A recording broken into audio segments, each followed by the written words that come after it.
Snow fell the night everything changed.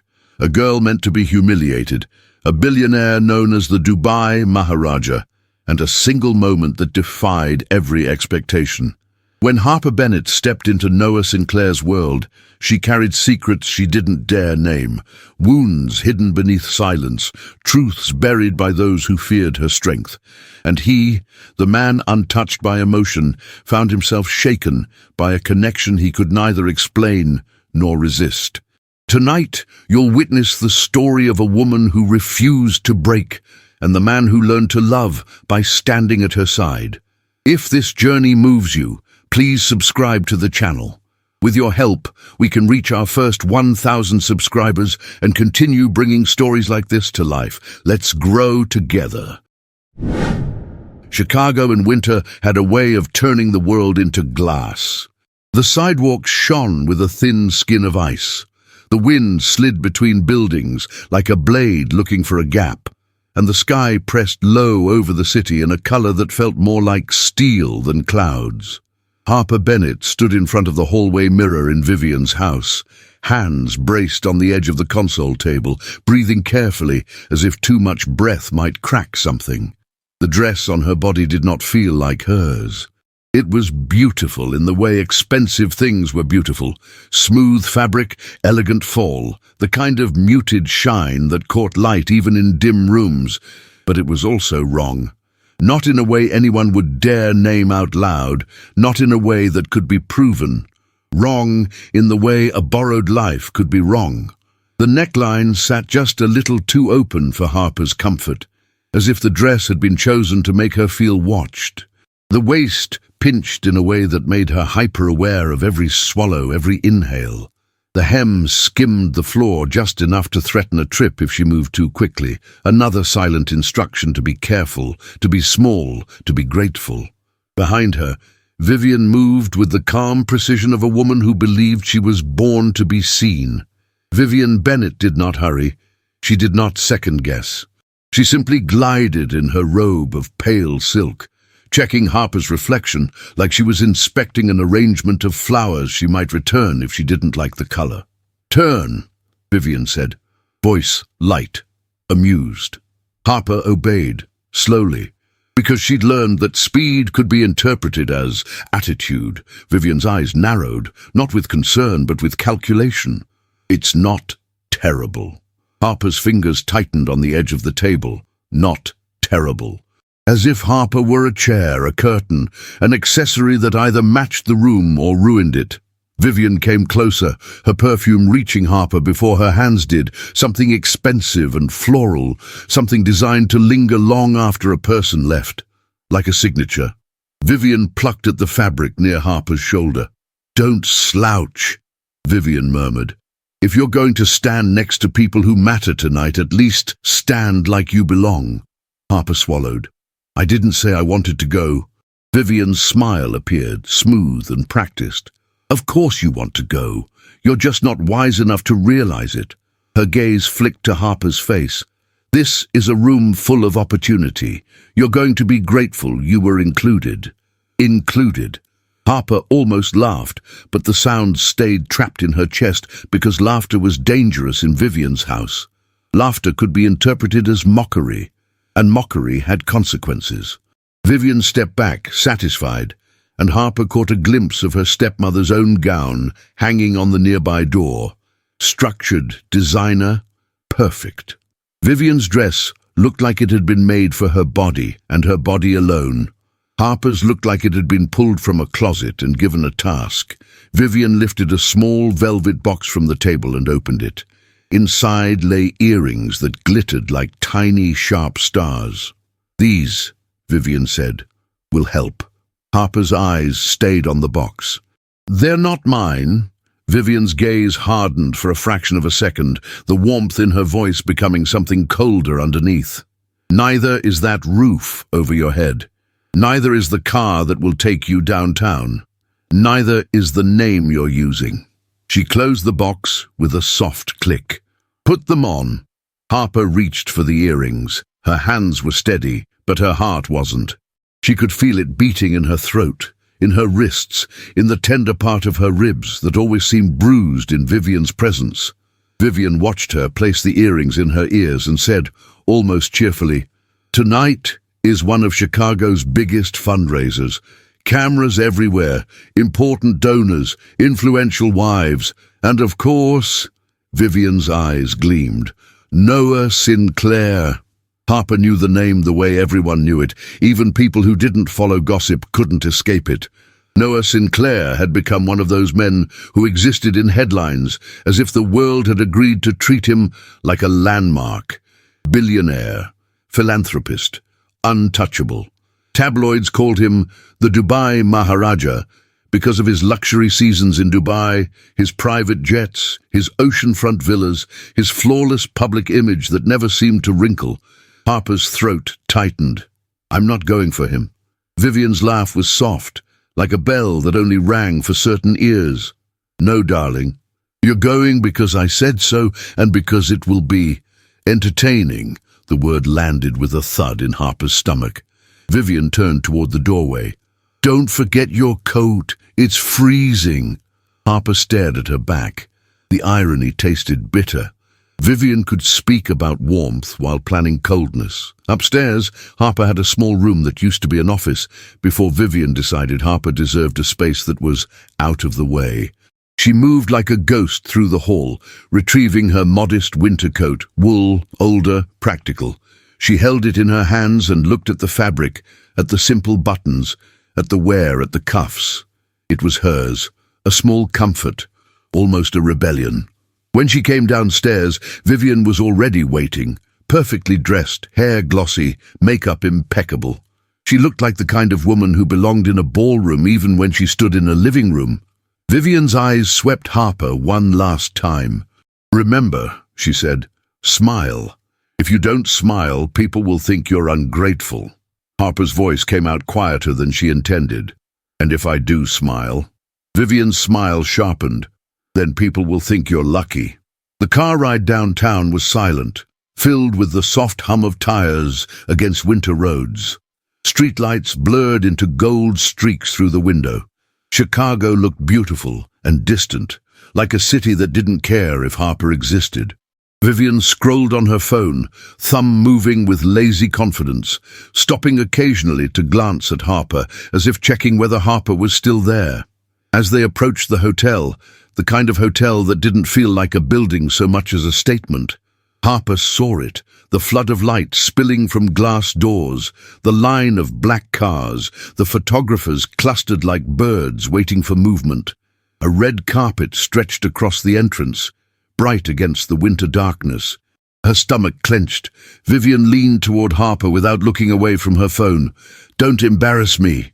Harper's lips parted, but no response came.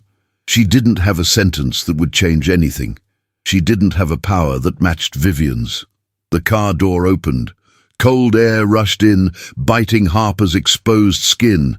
Vivian stepped out first, and immediately the cameras turned toward her, flashes popping. Vivian lifted her chin, smiled, and offered her profile like a gift to the world. Harper stepped out after her and felt the cold hit her like a slap. Her breath puffed white. The moment she appeared, the cameras hesitated, then shifted away. Harper wasn't the main act. She was the strange addition, the question mark on the edge of the picture. Vivian's hand closed around Harper's arm, fingers firm through fabric. "Stand straight," Vivian murmured through her smile. "And keep up."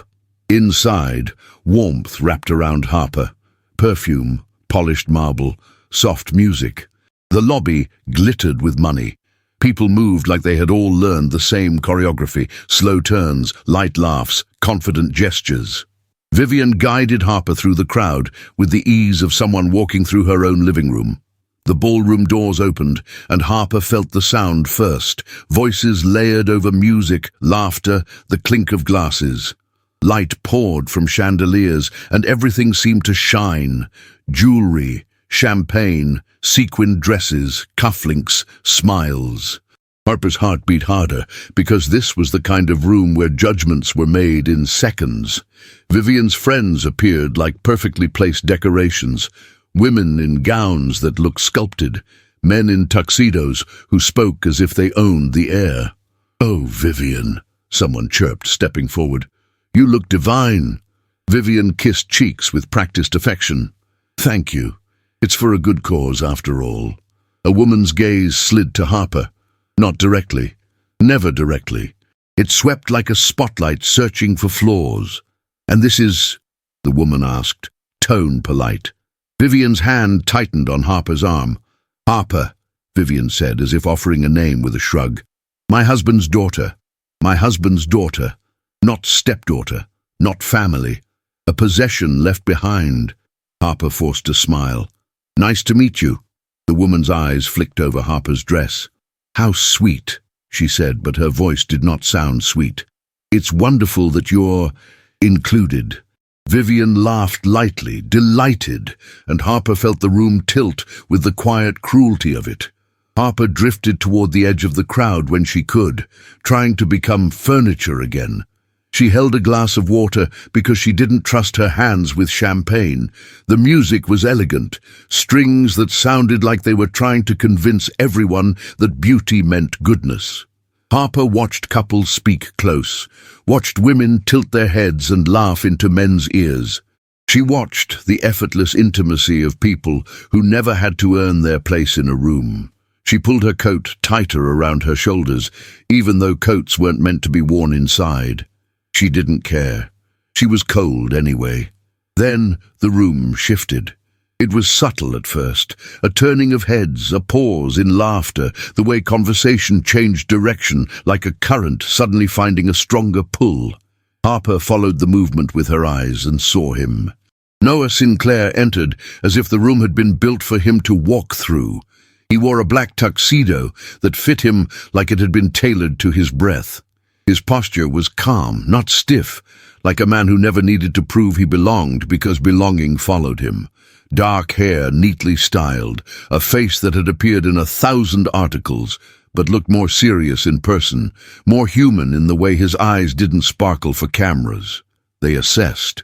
People stepped toward him the way people stepped toward heat. Harper didn't. She stayed where she was, because she didn't know how to approach a man like that without feeling ridiculous. Vivian, however, moved quickly, smoothly, like a predator that had just spotted an opening. Harper felt Vivian's hand on her arm again. "Come," Vivian whispered. Harper's body went tense. "Vivian, don't be difficult," Vivian said, still smiling as she guided Harper through the crowd. "You're going to say hello." Harper's mouth went dry. As they approached, Harper heard people speaking Noah's name with admiration layered over hunger.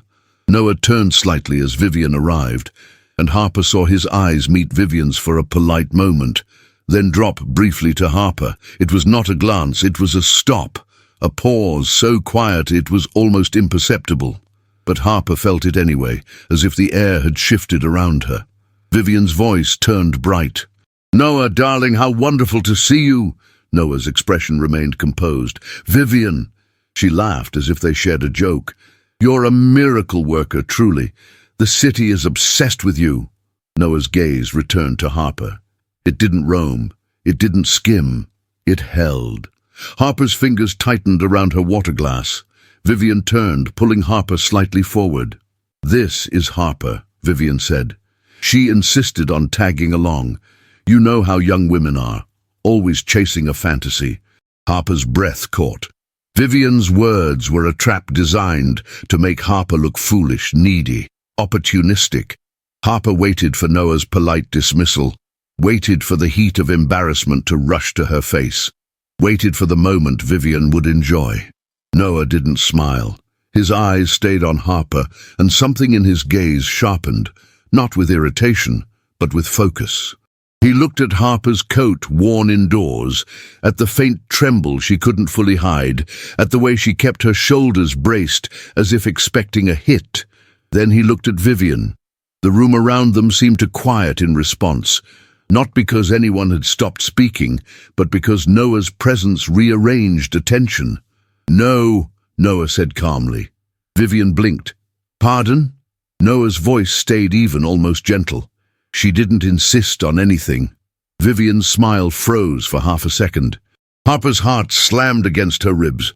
Noah turned back to Harper, and the warmth of that attention did something dangerous.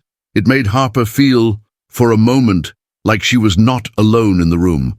"Are you cold?" Noah asked. It was a simple question, but no one had asked Harper that with genuine concern in a long time. Harper's lips parted. "It's fine." Noah's gaze lowered briefly to her shoulders, to the coat she had clutched around herself. Then, without hesitation, he reached up and loosened his own wool overcoat from where it hung perfectly on his frame. The movement drew eyes. Harper felt it like pressure, like everyone leaning in. "Noah," Vivian murmured, a warning wrapped in sweetness. "That's not necessary." Noah didn't look at her. He stepped closer to Harper, not close enough to invade, close enough to shelter, and draped his coat around Harper's shoulders with a care that made her breath stall.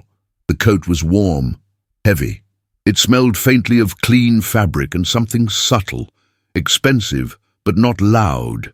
It carried Noah's presence like a quiet promise. Harper's hands lifted instinctively, gripping the lapels, and her fingers brushed Noah's wrist. The contact was brief, accidental, but it sparked through her like a live wire. Noah's eyes dropped to where her fingers touched him, then rose to her face. For a second, he looked less like a billionaire and more like a man standing at the edge of something he didn't know how to name. Harper felt her throat tighten, not with fear now, but with something raw. Relief so sharp, it almost hurt. The room around them held its breath. Camera flashes erupted. Harper flinched, but Noah didn't. He simply stayed there, steady, as if he had decided that whatever came next, he would not move away from her. Vivian's smile strained. "How generous," she said too brightly. Noah's voice remained calm, but there was steel beneath it now. "It's not generosity." Vivian blinked again. Noah's gaze returned to Harper, softer. "It's basic decency." Harper couldn't speak. Words seemed too fragile for what was happening. Noah tilted his head slightly, as if trying to see past the shock in her eyes. "What's your last name, Harper?" Harper swallowed. "Bennett." Noah repeated it quietly, like he was committing it to memory. "Harper Bennett." Hearing her full name in his mouth did something she didn't expect. It made her feel real. It made her feel like a person instead of a joke. Vivian's grip tightened on Harper's arm. Harper barely felt it. Her body was full of a different sensation now. Warmth on her shoulders, a steady presence at her side, eyes on her that didn't mock.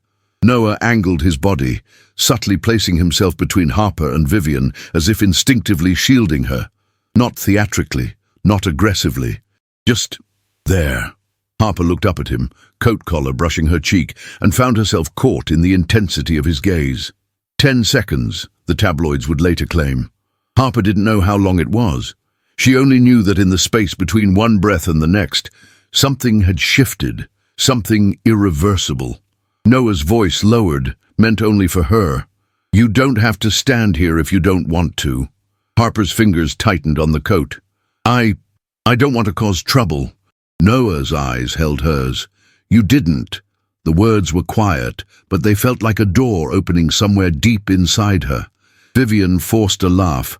"Harper is just dramatic. She gets overwhelmed easily." Noah's gaze slid to Vivian with a chill so controlled it was almost polite. "Then perhaps you should stop overwhelming her." The silence that followed was not empty. It was heavy with shock. Harper saw, in the corner of her vision, the way nearby faces turned. How curiosity sharpened, how judgment shifted its target. Vivian's smile stayed plastered on, but her eyes flashed with something ugly. "Noah, darling, you misunderstand." "No," Noah said again, gently and firmly. "I don't." He turned back to Harper, and for a moment the ballroom disappeared. There was only the warmth on her shoulders, the steady calm in his expression, the way his attention made her feel visible without making her feel exposed. Harper's voice came out smaller than she wanted. "Why are you doing this?"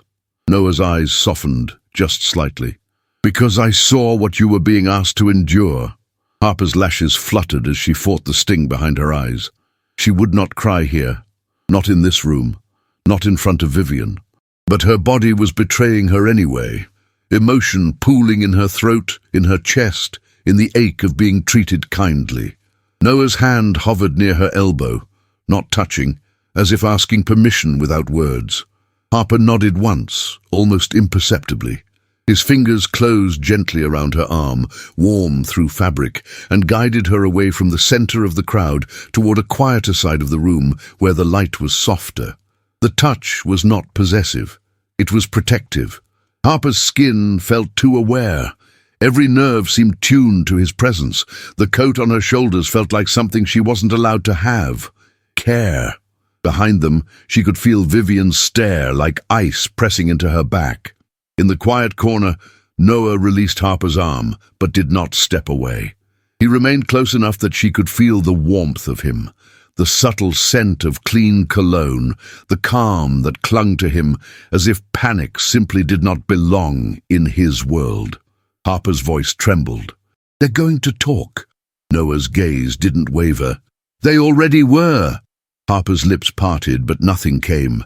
Noah's eyes flicked briefly to her mouth, then back to her eyes, so quick she almost thought she imagined it. But it left a heat behind, a tension that made her chest rise too fast. He seemed to catch himself, to pull the intensity back behind control. "Do you have someone here who is on your side?" he asked. Harper almost laughed again, but the sound would have broken her. She shook her head slightly. "Not really."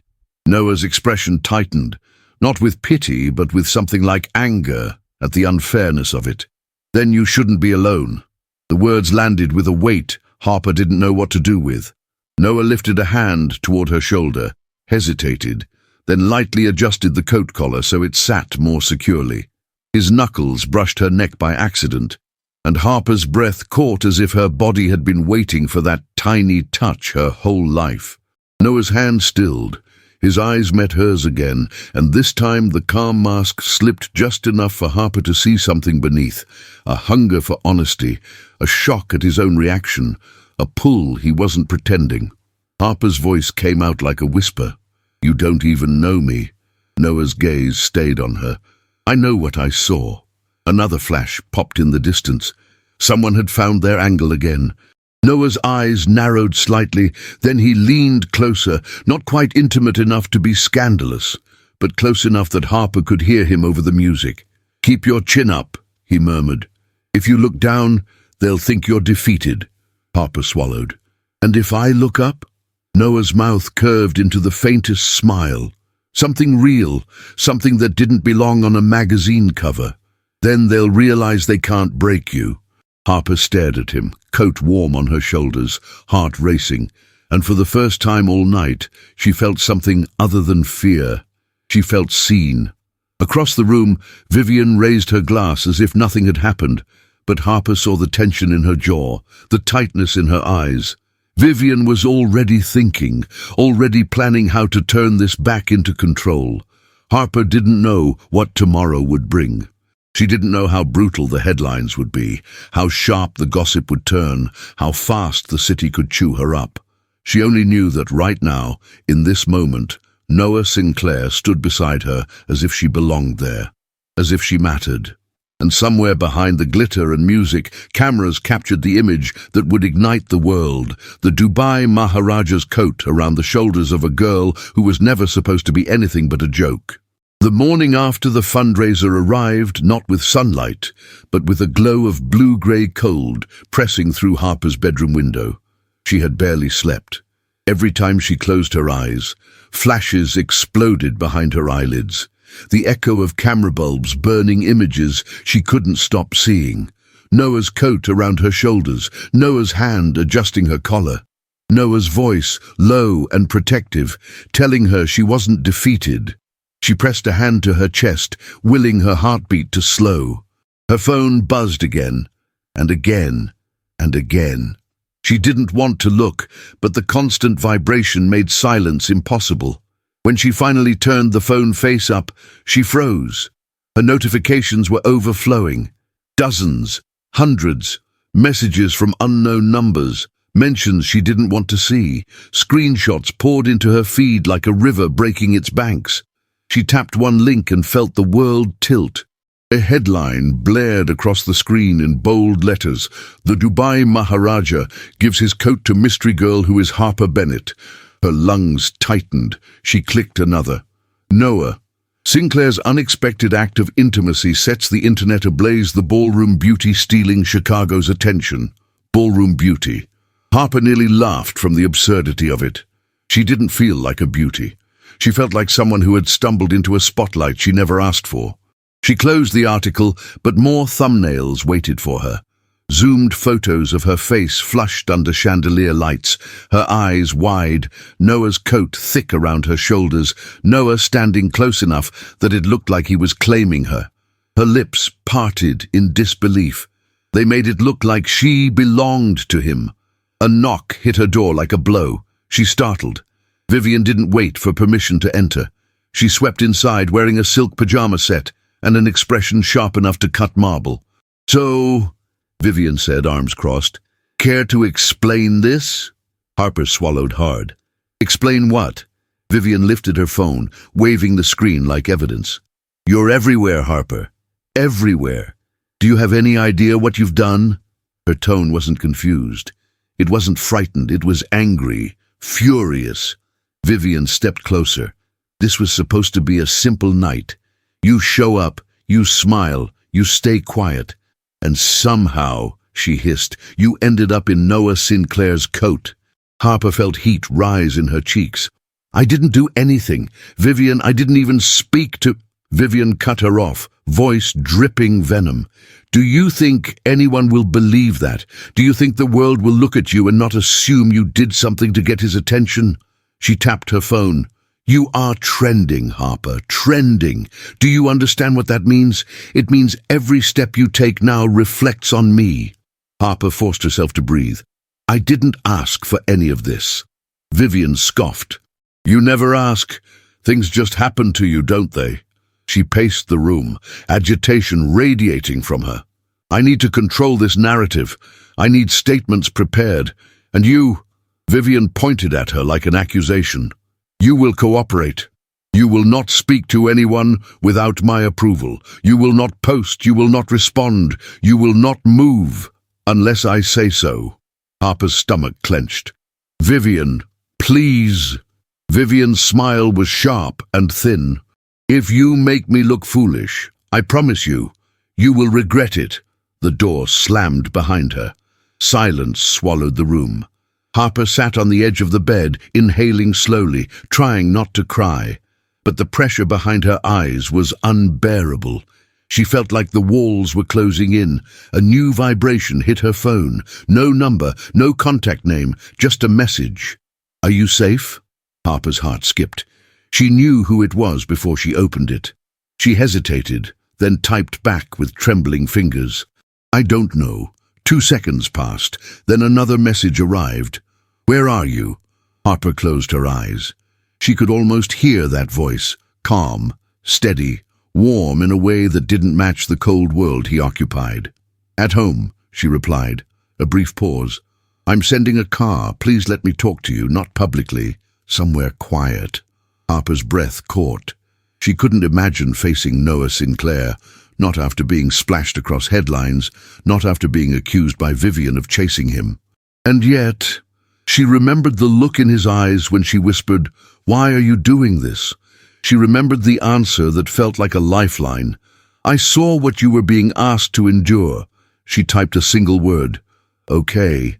Minutes later, Harper slipped quietly out the back door, avoiding Vivian's gaze, avoiding mirrors. She wrapped Noah's coat tightly around herself. It still held the faint warmth of last night, the subtle scent that made her feel protected. Snow drifted gently across the driveway as a sleek black car approached. The door opened automatically. Inside sat Noah Sinclair. He wasn't wearing a tuxedo now. He wasn't surrounded by lights and luxury. He wore a simple black sweater, tailored but understated, and a charcoal grey coat rested beside him. His hair was slightly mussed, as if he had run his fingers through it more than once. He looked more human like this, more real. Harper climbed in, fingers clutching the seatbelt. Noah studied her for a long moment, eyes softening. "Harper." The way he said her name felt like warmth slipping into frozen cracks. She looked out the window. You didn't have to come. This is complicated. Complicated, Noah said quietly. Doesn't scare me. Harper exhaled shakily. Everyone is talking about me, about you. Vivian is furious. She thinks I did something to cause all this. Noah's jaw tightened. You didn't. I know that, Harper whispered, but no one else does. Noah leaned forward slightly, his voice lowering. Then let me help. Harper shook her head. People will think I'm using you. Noah's gaze deepened. Are you? The question was direct, not accusatory. Harper met his eyes and answered softly. No. Then let them talk, he murmured. The world loves noise. It's all it knows how to make. She stared at him, feeling her chest ache. You don't understand what Vivian can do. She's already threatening to control the story. She says she'll make me regret it if I don't follow her rules. Noah's expression darkened, not with anger at Harper, but with anger for her. You're an adult, Harper. You are not property. You don't belong to her. Harper swallowed the knot in her throat. It doesn't feel that way. Noah's gaze dropped briefly to her hands, folded tightly in her lap, fingers trembling. Harper, he said gently. Look at me. She did. Noah's voice softened even further. You didn't deserve what happened last night, and you certainly don't deserve what's happening today. Her breath shivered. I don't know what to do. Noah hesitated, just for a heartbeat, before reaching out slowly, giving her time to pull away if she wanted. When she didn't, his hand closed over hers. His touch wasn't bold. It wasn't claiming. It was grounding. You don't have to make decisions in fear, he said. Not while I can help shield you. Harper felt her voice tremble. Why? Why would you help me? You don't even know me. A faint, wistful smile appeared at the corner of his mouth. Last night, he said quietly, you looked like someone who had been pushed to the edge of a cliff and told to smile while she fell. Harper's breath hitched. I couldn't walk away from that, Noah continued. I won't walk away from it now. Snowflakes began sticking to the window, blurring the outside world. Inside the car, the air thickened with unspoken things. Harper felt something rising in her, relief mixed with hope, warmth tangled with fear. Noah, she murmured, whatever this is, it's dangerous for you. You don't need that. I don't need many things, Noah said softly, eyes on hers. But I want something now. Her heart stuttered. What? He held her gaze, slow and deliberate. The truth. Harper blinked. The truth. Yes, he said. Tell me what you're afraid of. Not the world. Not Vivian. You. Harper inhaled shakily. Her voice broke as she whispered, I'm afraid that if I trust the wrong person one more time, I won't recover from it. Noah's expression melted into something tender, something she didn't expect from a man who wore power like a second skin. Then he lifted her hand, just slightly, just enough for her to feel how deliberate the movement was. I'm not here to break you, Noah murmured, and I'm certainly not here to use you. Her eyes glistened. I don't want you dragged into this mess. A soft breath escaped him, almost a laugh but stripped of amusement. Harper, I'm already in it. She froze. He didn't look away. You walked into that ballroom last night and held yourself together in a way most people never learn. The world may think it saw a moment of curiosity or compassion, but I know what I felt. Her cheeks flushed warm. And what did you feel? Noah leaned closer, barely, but enough that she could feel the quiet gravity of him. I felt the urge to protect you, he whispered. Not because of a headline, because of you. Harper's breath left her in a trembling rush. The air between them thickened with a tension she didn't have words for, a pull, gentle and overwhelming. She looked down at their joined hands. I'm scared. I know, Noah said. Let me take some of that weight, at least for now. She looked up and found him watching her like she was something fragile but not weak, something precious. And in that gaze, Harper felt a soft ache bloom, a longing she tried to swallow. Noah, she murmured, voice barely a breath. Thank you. His thumb brushed the back of her hand in a slow, steady line. You don't have to thank me. Her chest tightened. I feel like I do. You don't. His voice lowered again, intimate without crossing into anything improper. Last night wasn't a performance. I reacted because I couldn't bear to see someone humiliated for sport. Harper closed her eyes for a moment. Vivian won't stop. Noah's jaw tensed. Then I'll help you stand against her. Harper opened her eyes, letting the weight of that promise settle into her bones. It scared her. It warmed her. It felt too big for a morning wrapped in snow. What should I do now? She asked, voice trembling. We go somewhere safe, Noah replied. Somewhere quiet, and we talk about what you want, not what anyone else demands. Harper shook her head slightly. I don't want to be a burden. You're not, Noah said immediately. You're a person who deserves better than the world is giving her today.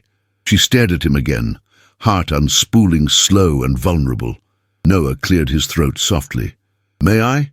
Just for a moment. May you what? Harper whispered. He reached out and gently brushed a loose strand of hair behind her ear, his fingers grazing her skin with feather-light care. The touch wasn't bold. It wasn't seductive. It was reverent. Harper's breath caught. Noah's eyes darkened, not with desire, but with emotion so deep it made her chest ache. You looked overwhelmed, he murmured. I wanted you to feel steadier. Harper swallowed hard. You make it difficult to breathe sometimes. Noah's smile was faint, warm, and devastating. You do the same to me. Her cheeks flushed, heat blooming down her neck. Snow continued to fall outside the car, quiet and soft, as if shielding them from the rest of the world. For a moment, everything stilled. Then Noah pulled back just enough to give her space. Harper, he said gently, I promise you, we'll handle this. Together. Together. The word curled into her chest like a spark, fragile and blinding. Harper let out a trembling breath. Okay. Noah nodded once, slow and certain, as if sealing something sacred. The car pulled away from the curb, the city blurring outside the window. Harper leaned slightly toward the warmth of the man beside her, not touching him, but close enough that she could feel the steady presence of someone who, for the first time in too long, was choosing to stand with her, not for appearances, not for headlines, but for her. And as the car carried them into the quiet morning, Harper realized something terrifying and beautiful. She wasn't alone anymore. The car slowed as it turned into a quiet side street, far from the noise of the city and the swirling storm of headlines. Harper pressed a hand lightly against the window glass and watched snowflakes blur into silver streaks as they drifted down. Her heart still beat with the rhythm of panic and hope, tangled together in ways she didn't know how to separate. Noah Sinclair sat beside her, calm in a way that felt impossible. His presence didn't silence her fears exactly, but it steadied the edges of them. He exuded a quiet authority that made Harper feel for the first time in years that she was no longer standing alone on trembling ground. They stopped in front of a discreet cafe tucked between two newer buildings. Its windows glowed with warm amber light, fogged at the edges, the kind of place someone could disappear into the background while the rest of the city rushed past. Noah opened his door first, stepping out with effortless grace. Then he moved around the car to her side and opened her door. His hand extended toward her, palm up. Harper hesitated only a moment before placing her fingers in his. The warmth of his touch seeped into her skin like something her body had been starved for. Come on, Noah murmured. You need something warm to drink, and we need somewhere safe to talk. The word safe echoed in her. She followed him inside, where the scent of fresh coffee and baked bread wrapped around her like a blanket. The cafe was nearly empty, its few patrons focused on laptops or steaming mugs. Soft jazz played low in the background, blending with the gentle hum of heaters. Noah chose a table in a tucked-away corner, shielded from the windows and the door, a place where they could breathe. When they sat, Harper pulled his coat tighter around her shoulders. She knew she should return it, but she couldn't. She wasn't ready to let go of the warmth or the memory of the moment he placed it over her like she mattered. Noah noticed her gesture, and a faint, almost imperceptible smile touched his lips. He didn't ask for the coat back. He didn't even mention it. A server approached and Noah ordered 2 hot chocolates with a kind confidence that made Harper glance up at him in surprise. "No coffee," she whispered as the server walked away. "You look like you need comfort," Noah replied softly. "Not caffeine." Her breath caught at the unexpected tenderness of the remark.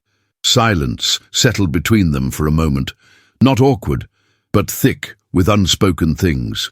Harper ran her thumb lightly along the edge of the coat sleeve, willing her hands not to shake. Finally she exhaled. "I don't even know where to start." "Start with what hurts," Noah said quietly. "We can sort the rest afterward." Her chest tightened. "Vivian is furious. She thinks I'm trying to steal attention or embarrass her. She warned me she'd make my life difficult if I didn't do exactly what she said."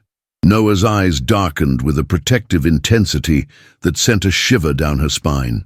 "She doesn't get to decide your life. She acts like she does," Harper whispered, her fingers twisted together. "She always has." Noah leaned slightly forward, his voice lowered, soft yet fierce. "What exactly is she threatening?" Harper hesitated, the words heavy. "She said she'll control the story, that she'll tell people things that could ruin me. She implied she has proof I'm unstable, manipulative, that I'm using you." Noah's jaw tightened in a way that transformed his entire posture. He wasn't just concerned, he was angry on her behalf, but the anger wasn't reckless. It was contained, focused, like a flame that knew exactly where to burn. "Harper," he said slowly, "none of that is true." She swallowed hard. "But if she says it, people will believe her." "People believe noise," Noah answered, "until they're shown something real."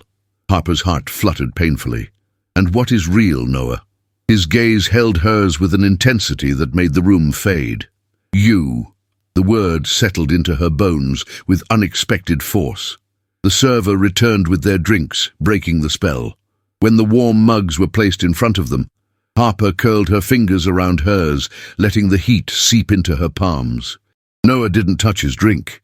He watched her instead, his eyes flicking over her face as if trying to read the emotions she was holding back. "Harper," he said gently, "the world is already talking. If we don't shape the narrative now, they'll shape it for us." Fear flared in her. "I don't want a narrative." "You already have one," Noah replied softly. "The photo of us, the coat, the look on your face." He paused, voice dropping lower. "And the look on mine." Harper's breath hitched. "People are saying things."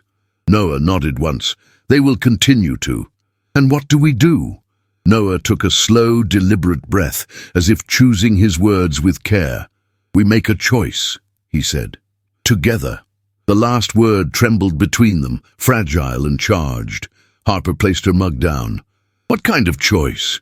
Noah's expression shifted, less guarded, more vulnerable. "I want to protect you, but to do that, you may have to be seen with me." Her heart thudded.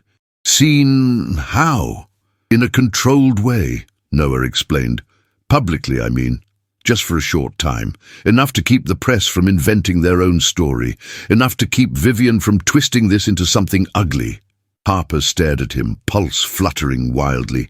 "You want people to think we're together?"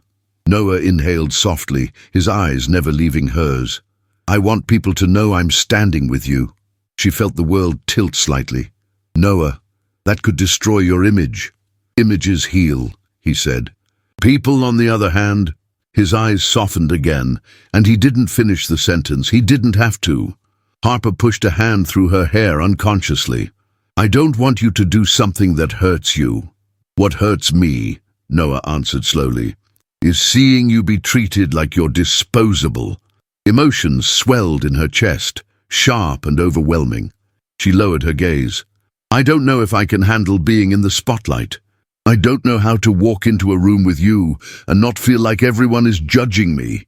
Noah reached across the table, his fingertips brushing hers, light as breath, but enough to lift her gaze back to him. "I'll walk with you," he murmured. "Every step." Her breath trembled. You make it sound easy. It won't be easy, Noah admitted, but it will be honest. She stared at his hand covering hers, the warmth of him, the quiet strength, the feeling of safety she didn't think she'd ever known. What would I have to do? She whispered. Nothing you don't want, Noah promised. No false affection, no staged kisses, no selling a fantasy. You set the boundaries. I follow them. Harper felt something in her soften, melt, unravel. Noah, she whispered, why are you doing this?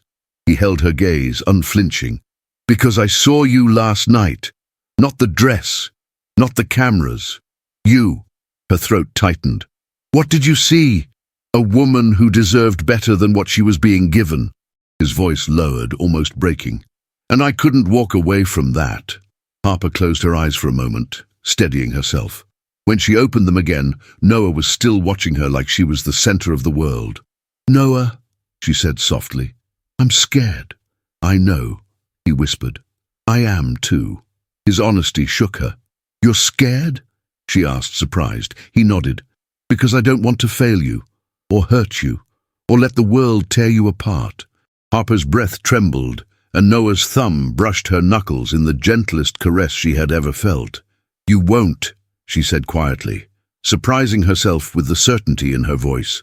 Noah exhaled, as if releasing a breath he'd been holding since the night before. Harper sat straighter, pulling the coat closer to her chest. But if we do this, if I stand beside you, she paused, choosing her words. I won't be silent. I won't be controlled. Noah's gaze deepened. Good. I don't want you silent. Harper felt her heart swell painfully. And I won't be photographed like some ornament. You'll be photographed, Noah said gently, as a woman I respect. Her cheeks warmed. She couldn't help the small smile that pulled at her mouth. You're very good with words, Noah. His eyes softened in that way she was beginning to recognize. The way his gaze lingered just a beat too long. The way his voice grew quieter, as if carrying a secret he wasn't ready to speak aloud. You make it easy, he murmured. Harper's breath stilled. The cafe seemed to shrink around them, the air thickening with something warm, delicate, and dangerous. She felt her heartbeat echo in her ears, felt the heat of his hand over hers like a promise. Then Noah straightened slightly, still holding her gaze. If you agree, he said, I'll have my team arrange a statement. Nothing dramatic, just enough to calm things down. And Vivian? Harper whispered. I'll handle Vivian, Noah said, voice turning firm again. But I won't speak for you. You decide how we present this. Harper stared at him, overwhelmed by the sincerity in his words. Noah, she whispered. Thank you. For what? For seeing me. The softness in his expression deepened. Harper, he murmured. I saw you the moment you walked into that ballroom. Her breath caught. She felt tears threatening, but she held them back. Noah leaned closer, voice dropping to a whisper. But if you choose to walk away from all of this, I'll respect that. You're free to say no. Free. It was a word she wasn't used to hearing.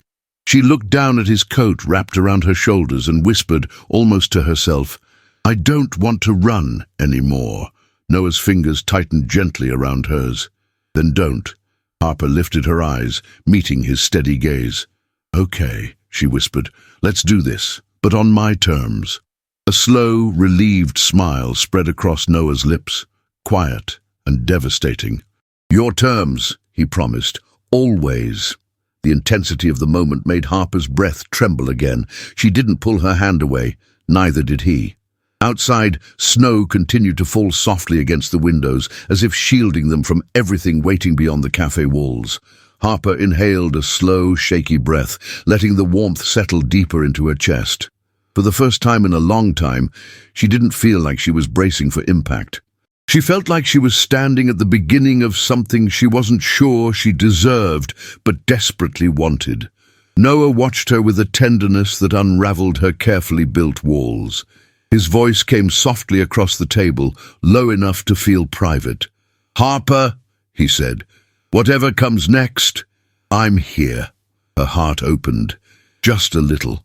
Then I'm not afraid anymore, she whispered, and it was the truth. The morning snow had eased into a soft drizzle by the time the car brought Harper to the entrance of one of Chicago's gleaming glass towers. Noah's team had arranged everything quickly, efficiently, almost silently. Harper stepped out of the vehicle with her heart pounding, Noah's coat still wrapped tightly around her shoulders, its weight grounding her. She had never been inside a building like this. It rose toward the sky like a shard of ice, polished and perfect, reflecting the city back at itself. Inside, the lobby sparkled with marble, warm lights, and towering arrangements of winter flowers. People in tailored suits walked briskly through the space, their voices hushed but confident.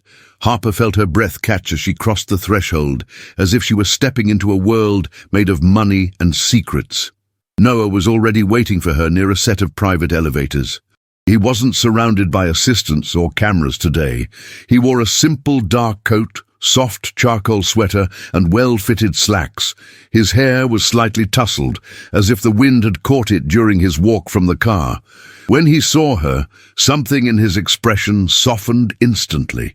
"Harper," he said, his voice low, quiet, as though the room didn't deserve to hear her name spoken aloud. She moved toward him, the sound of her boots soft on the marble floor. "I didn't expect all of this," she whispered, glancing around. Noah's lips curved in a faint smile. "It's not all of this," he murmured. "It's just a place. What matters is you're not walking into it alone." Her chest tightened with something she couldn't name. Noah extended his hand toward her, offering, not insisting, and she placed her fingers in his. They stepped into the private elevator together.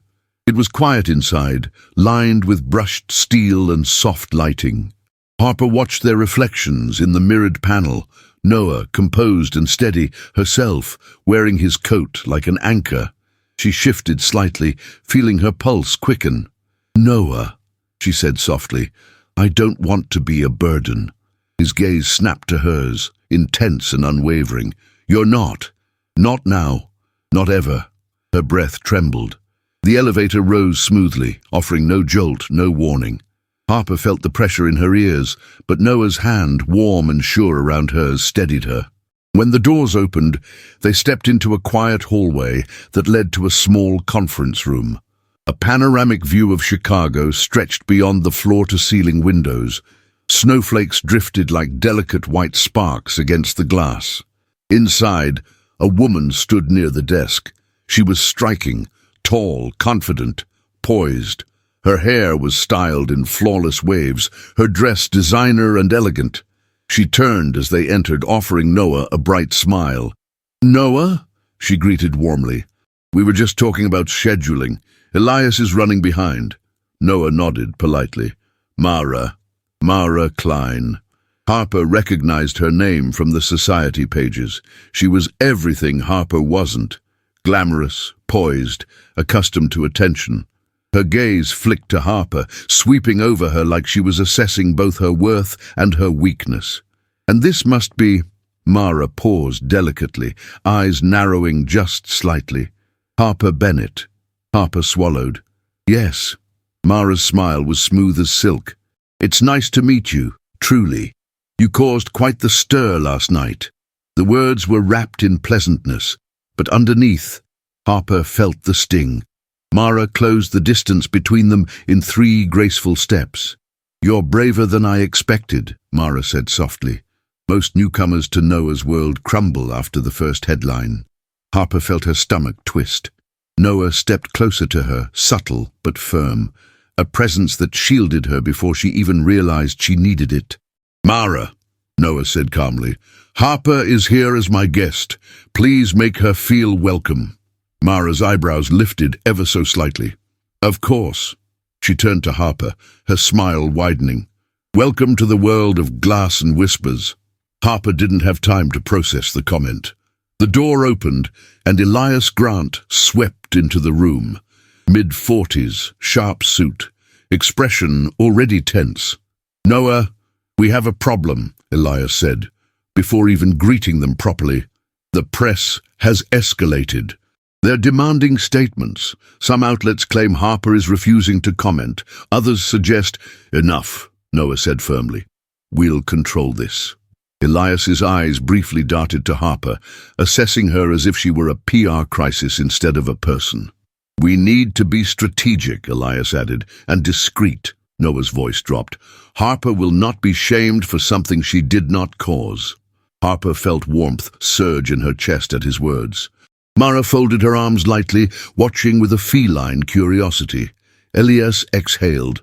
"Then we craft a statement, something simple, clean. No romance, no rumors, just a clear narrative of what happened." Harper's cheeks heated. A narrative. Elias gave her a small, perfunctory smile. "A story the world will accept, a story that keeps you from being eaten alive." Harper's pulse fluttered. Noah stepped beside her, close enough that the heat of him reached her through the coat. "We won't twist her into a story," Noah said, voice low. "We'll present the truth." Mara tilted her head. "Truth is subjective in this world, Noah." Harper felt dizzy. All eyes were on her, waiting for her to say something, to shape something she barely understood. Her fingers tightened around the coat's lapels. "I just want to breathe," she whispered. Noah's gaze snapped to hers, softening instantly. "Then let's give you air." He placed a gentle hand on the small of her back, guiding her toward the window. She didn't resist. The city stretched before them, vast and cold, but somehow less frightening with Noah at her side. "Harper," Noah murmured. "I know this isn't easy." She blinked back the burn in her eyes. "Easy isn't even close." He studied her profile for a moment, then spoke softly. "You don't owe them anything. Not Elias, not Mara, not the public. The only thing that matters is what you want." Harper turned slightly toward him, the winter light catching his features. She tried to speak, but her throat tightened. "I don't want to hide," she whispered. "But I also don't want the world to think I'm something I'm not." Noah stepped closer, not touching her, but so near she felt his presence like a pulse. "I won't let them define you." Harper felt the words deepen into her bones. Behind them, Elias cleared his throat. "So," he said, "you two have discussed appearing together?" Harper stiffened. Noah's gaze didn't waver from her. "Only if Harper agrees," he said. Mara lifted a brow. "It would be bold, Noah, even for you." Elias added, "Your shareholders won't like it." "I don't care," Noah murmured. Her breath caught. Mara's eyes flicked between them, a glint of recognition flickering there. "This isn't just strategy for you, is it?" Noah slowly turned. "It's about what's right." Mara's lips parted, as if she wanted to argue, but she seemed to think better of it. Elias sighed. "All right. Then we craft a statement that supports her character, that frames last night as kindness." Harper swallowed, stunned. Kindness. As if Noah's coat, his touch, his gaze, all of it were something simple. She lowered her head slightly, her voice hardly a breath. "But it wasn't just kindness," she said. Noah inhaled sharply. Elias blinked. Mara's eyes narrowed with curiosity. Noah stepped closer to Harper. "What do you mean?" Harper lifted her gaze, heart pounding. "You didn't put your coat on me to make a statement. You did it because—" She stopped, cheeks warming painfully. "Because what?" Noah asked, voice low. She exhaled. "Because you saw me. You saw that I was cold. You saw that Vivian wasn't being kind." Something in Noah's expression softened with exquisite tenderness. "Harper," he murmured. "I couldn't stand there and watch." The room felt too small, too quiet. Even Mara seemed unable to tear her eyes away from them. Harper realized her hands were shaking slightly. Noah noticed immediately and reached out, brushing his fingers lightly against hers. The contact was barely there, but it set off a cascade of emotion through her. "Would you like to go somewhere quieter?" he asked her softly. "Away from all this." "Yes," she breathed. Noah nodded to Elias and Mara. "We'll continue this later." Mara's eyes glittered. "Of course, take your time." Elias added, "We need direction soon, Noah." Noah didn't answer. He guided Harper out of the room, his hand resting lightly against her back, steady, warm, reassuring. They stepped into a quieter hallway, lined with portraits of past executives, but Harper barely noticed anything except Noah's presence beside her. He stopped near a large window that overlooked a smaller courtyard filled with snow-covered evergreens. Harper looked out at the tranquility and exhaled a shaky breath. "This is overwhelming," she whispered. "All of it. I feel like I'm walking through someone else's life." Noah stepped in front of her, gently placing a hand just above her elbow. "You're walking through chaos," he said softly, "but you're not alone." Her breath caught again. "Why does that matter so much to you?" "Because of the way you looked last night. Because of the way your voice trembles when you're trying to be strong. Because something in me shifts when you're near." Harper felt the weight of unspoken truths hanging in the air. Noah's voice was a low murmur. "It matters because you matter." The words washed over her like heat, like a slow tide pulling her into something she wasn't sure she could resist. Harper's fingers reached for the coat's lapel, gripping it tightly. "I've never been in a world like this," she said. "These rooms, these people, they're made of glass. They see everything. And I feel like I'm standing exposed." Noah moved closer, not touching, but close enough that she felt him like a heartbeat. "Then let me stand with you. Let the glass see both of us." Her breath trembled. "Won't that hurt you?" "No." His voice deepened with conviction. "What hurts me is the thought of you trying to navigate this alone." Harper felt tears gather, but she blinked them away. She didn't want him to see her cry. Not here. Not in this cold hallway. Noah seemed to sense her struggle. He reached up and gently touched her cheek with the back of his fingers, a whisper of contact that sent warmth spiraling through her. "You don't have to hide from me," he murmured. Her voice came out as a whisper. "I'm afraid of how much I want to trust you." Noah's breath caught almost imperceptibly. "Then trust me a little," he whispered. "Just enough for today." Harper's fingers brushed his hand, just lightly, just enough to feel the heat of his skin.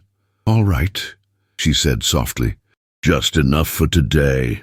Noah exhaled, a warm, quiet sound of relief. The hallway felt suspended, like time had slowed around them. Snow drifted past the large window, each flake falling softly, silently, as if honoring the stillness between them. Harper turned her gaze back to the courtyard. "You have so much power," she said quietly. "But when you look at me, you don't make me feel small." Noah's voice softened. "You're not small, Harper. You're strong. Stronger than you think." She looked back at him, meeting his intense, steady gaze. "I don't feel strong." "That's because you've spent too long fighting alone," Noah murmured.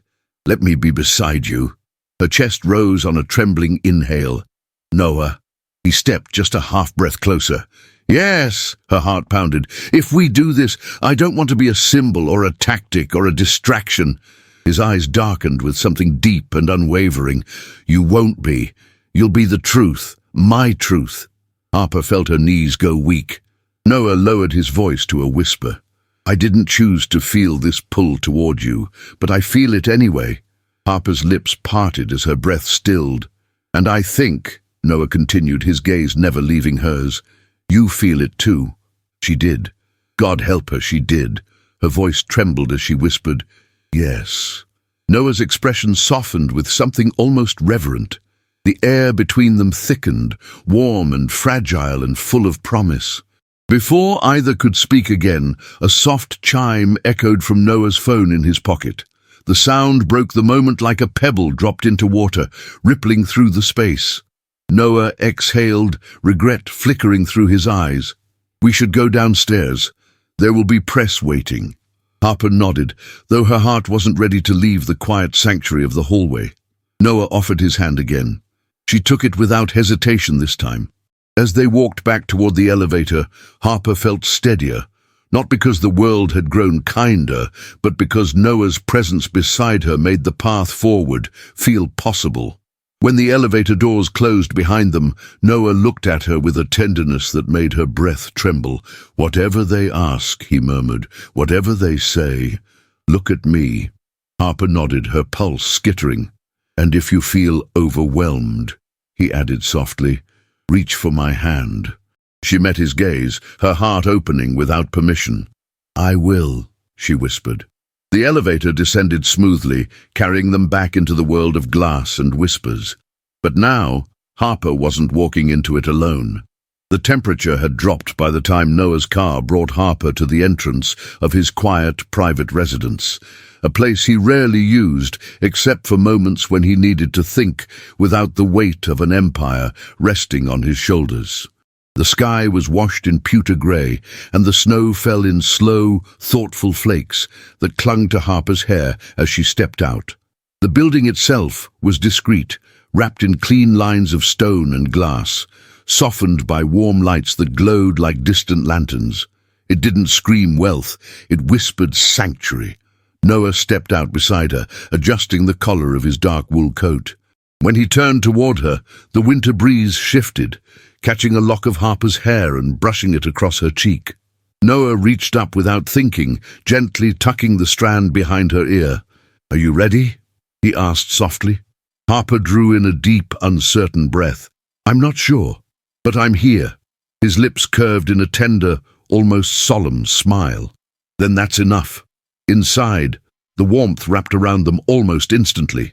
The space was elegant but understated. Clean lines, warm wood, soft grey fabrics. A large window framed a courtyard of silent evergreens dusted in snow. The scent of cedar and faint amber lingered in the air. Harper slipped off Noah's coat reluctantly, folding it carefully over her arm.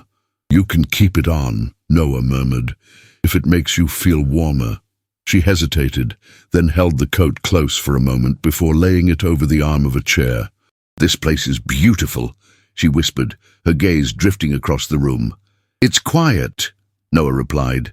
"That's why I come here, for silence, for clarity." Harper turned to face him. "Do you need clarity now?" Noah met her eyes with a seriousness that made her breath stop. "Not about you." Her heart stuttered painfully, but he didn't say more. Instead, he gestured toward a soft couch near the window. "Sit with me. We should talk." Harper obeyed, perching on the edge with her fingers laced together. Noah sat beside her, not close enough to touch, but close enough to feel his presence like a warm current. He reached for the sleek folder resting on the low table. "There's something you should see," he said. "You mentioned last night that Vivian implied your father didn't leave you what you believed." Harper swallowed. "Yes. She made a vague threat," Noah continued gently. "But vague threats usually hide something very specific." Harper's breath trembled. "I don't know what she meant. My father didn't have much. At least, that's what she always said." Noah's jaw tightened at the name Vivian. "People like your stepmother don't waste their time threatening things that don't matter, so I had my legal team do a preliminary check." Harper straightened. "What kind of check?" "Public records," Noah said softly. "Nothing invasive, just what's accessible." He opened the folder. "And I found something unusual." Harper leaned in, despite the nerves twisting her stomach. Inside the folder lay photocopies of old documents, financial ledgers, an outdated address, and finally a single sheet of paper that looked older than the rest. "What is that?" Harper whispered. "A record of a trust." Harper's heart froze. "A trust? No funds appear in it now," Noah explained. "But the structure suggests that at some point, money or assets might have been held in your name, and this document shows your father established it." Harper blinked in shock. "My father didn't have anything. He wasn't wealthy." "Not wealthy," Noah agreed. "But he wasn't careless. The trust is modest, but it's legal. And here," he pointed to one line. Harper read it slowly, her voice barely audible. "Beneficiary, Harper Bennett." She felt tears rise immediately, blurring the words. "He never told me," she whispered. "Maybe he couldn't," Noah murmured. "Or maybe he expected someone else to deliver the information." Harper felt something shift inside her, a mixture of grief and confusion. "Vivian said he left nothing. She said he was irresponsible with money. She told me he made decisions that hurt us, that everything she did for me was charity." Noah reached out, placing a gentle hand on her forearm. "Harper, I don't think your father meant for you to be dependent on Vivian. Her throat tightened painfully. But if there was a trust, where did it go? That, Noah said, is the question we need to answer. Harper tried to steady her breathing. The room felt too quiet, the truth too sharp. I don't understand any of this, she whispered. You don't have to understand it alone, Noah said, his voice softening even more. Harper met his gaze. Why does it matter so much to you? My father? My past? Why are you helping me dig into this? Noah held her eyes with devastating sincerity. Because your life has been shaped by someone else's decisions, and you deserve to know the truth of your own story. Her breath trembled again. Noah's words felt like balm on wounds she hadn't realized were still bleeding. She nodded slowly, then looked back at the document. I keep thinking, maybe my father tried to protect me and Vivian didn't let him. Noah didn't disagree. This line here, he said quietly, tapping another section, mentions an executor, someone who should have contacted you when you turned 18. Harper stared at the faded print, but no one did. Which means something went wrong, Noah murmured, or someone intervened. Harper felt icy alarm crawl into her chest. Vivian? Noah didn't say yes. He didn't need to. His silence was answer enough. Harper rubbed her arms, suddenly cold despite the room's warmth. Harper, Noah said gently, look at me. She lifted her gaze. You're not imagining things, he murmured. You're not overreacting. Your instincts are telling you the truth. Her eyes filled again, and she blinked rapidly. I thought maybe it was all in my head, that I was being ungrateful, that she really was helping me. No, Noah said, his voice firm and full of conviction. She wasn't helping. She was controlling. Harper's chest constricted painfully. Everything she said, everything she made me believe. Noah shifted closer, just a breath. Their knees brushed lightly, and the contact sparked through her like warmth in winter. You can rewrite the narrative, he whispered. You're not trapped in her version anymore. Harper looked at him, emotions swirling inside her like a storm she could no longer contain. I don't know how to do that. I do. His fingertips grazed hers with the lightest touch. Let me guide you. The tension between them deepened, soft, warm, charged. Harper felt herself leaning toward him without meaning to, pulled in by the calm steadiness of his voice, the strength in his eyes. She swallowed. You make everything feel safe. Noah's breath hitched. And you make everything feel real. The air thickened. Harper's heart beat in a slow, aching rhythm, matching the way Noah's gaze lowered toward her lips before rising again to her eyes. He didn't move any closer. He didn't touch her face. He didn't cross the fragile line between them. But the desire to feel the warmth of his hand against her cheek pulsed through the air. You can tell me anything, Noah whispered. You don't have to hold your pain alone anymore. She closed her eyes for a second, gathering courage she didn't know she had. When she opened them, tears slipped down her cheeks. I miss him, she whispered. My father, I miss him so much. And I hate that Vivian made me think I didn't have the right to. Noah's hand rose slowly, giving her space to pull away. When she didn't, he gently brushed his thumb along her cheek, wiping a tear. The touch was tender, reverent. Grief doesn't disappear, he murmured. It waits to be acknowledged. Harper leaned into his touch just slightly, but enough for him to feel her need for comfort. I don't want to be weak, she whispered. You're not weak, Noah said, voice thickening with emotion. You're surviving. Her voice cracked. Isn't that the same thing? No, he whispered. Survival is strength, and choosing to rise from what hurt you, that's power. She inhaled a trembling breath. You make it sound simple. It isn't simple, Noah said, but it's possible. Harper's hand drifted to his wrist, fingertips brushing his skin. The contact was feather-light, accidental yet deliberate, and it sent a shiver through both of them. Thank you, she breathed, for seeing beyond the mess. Noah's eyes softened dangerously. Harper, you're not a mess. You're a revelation. Her cheeks flushed with unexpected warmth. She felt her heart opening, slowly, carefully, like a flower pushing through snow. But then she drew a shaky breath and forced herself to straighten slightly. What do we do next? Noah exhaled, steadying himself. We find out what happened to that trust. We look for missing documents. We reach out to the executor.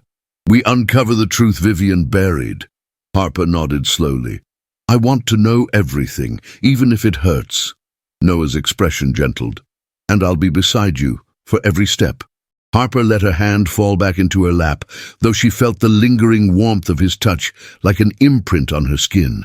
Noah, she murmured, I don't know how to thank you. He shook his head slightly. Don't thank me. Just trust me. Her lips parted. I'm trying. A faint smile curved his lips. Then I'll meet you halfway. Harper felt something shift inside her, something soft, something hopeful. She turned toward the window. The evergreens swayed lightly, snow gathering on their branches.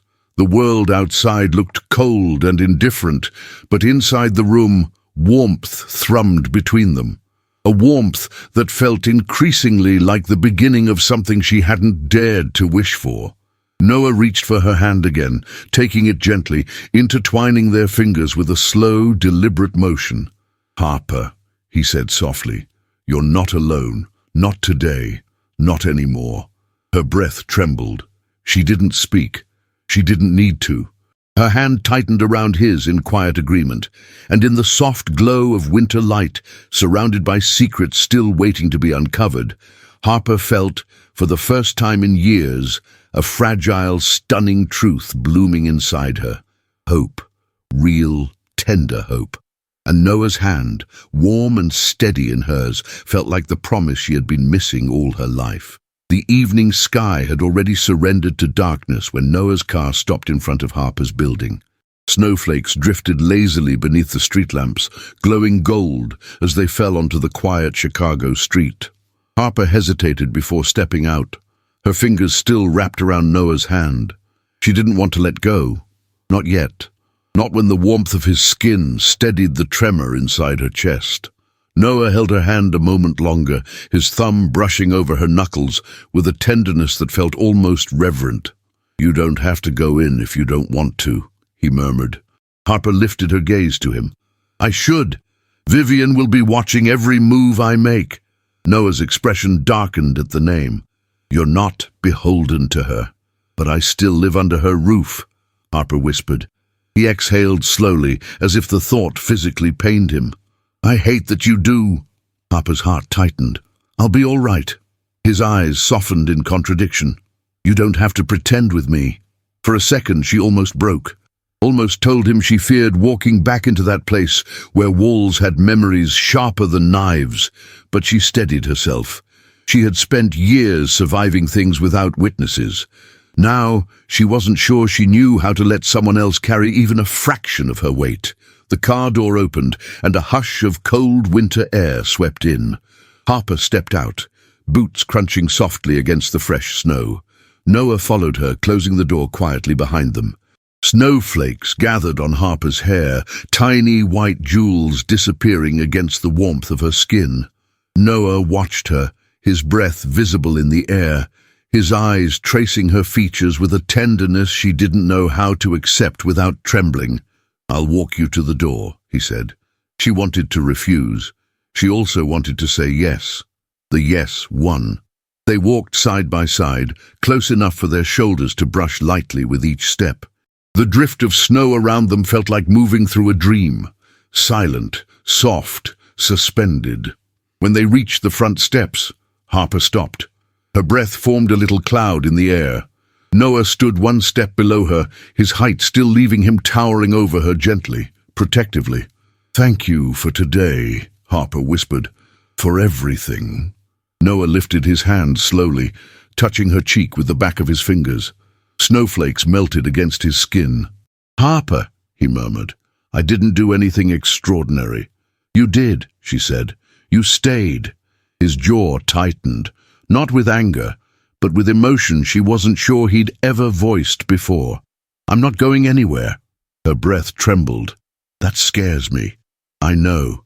His thumb grazed her cheekbone in a barely there caress. It scares me too. Harper closed her eyes, letting the warmth of his touch seep into her. When she opened them again, Noah was watching her with a gaze so gentle it almost hurt. "You don't have to be strong tonight," he said. "Not with me." Her throat tightened. "If I let myself fall apart, I don't know if I'll be able to stop." "I'll stop you," he whispered. "I'll hold the pieces together." The words struck her straight in the center of her chest, fragile as glass and warm as a promise. Harper took a slow breath. "There's something I didn't tell you." Noah's hand stilled. "What is it?" She hesitated. Not out of distrust, but because the truth felt like stepping onto thin ice. "I'm not good at being cared for," she whispered. "I don't know how to accept it without feeling like I owe something back." Noah's expression shifted, soft but achingly earnest. "You owe me nothing." Her eyes widened. "But you're doing so much." "No," he interrupted gently. "I'm choosing to. That's different." Harper looked down, blinking away the heat pricking behind her eyes. "What if this becomes too much for you?" Noah moved closer, the cold air folding around them like a cocoon of winter dusk. "Then I'll tell you," he murmured. "But Harper, I don't think it will." She looked up at him, snowflakes caught in her lashes. "Why?" His answer was quiet, honest, disarming. "Because I feel something when I'm with you," he said. "Something I haven't felt in years." Her breath froze. The world blurred at the edges. "Noah," she whispered, her voice unsteady. He lifted his hand and brushed a strand of hair behind her ear, a slow, deliberate touch that sent a shiver all the way to her spine. "You don't have to say anything back," he murmured. "Not tonight. Not ever, unless you want to." Harper's lips parted.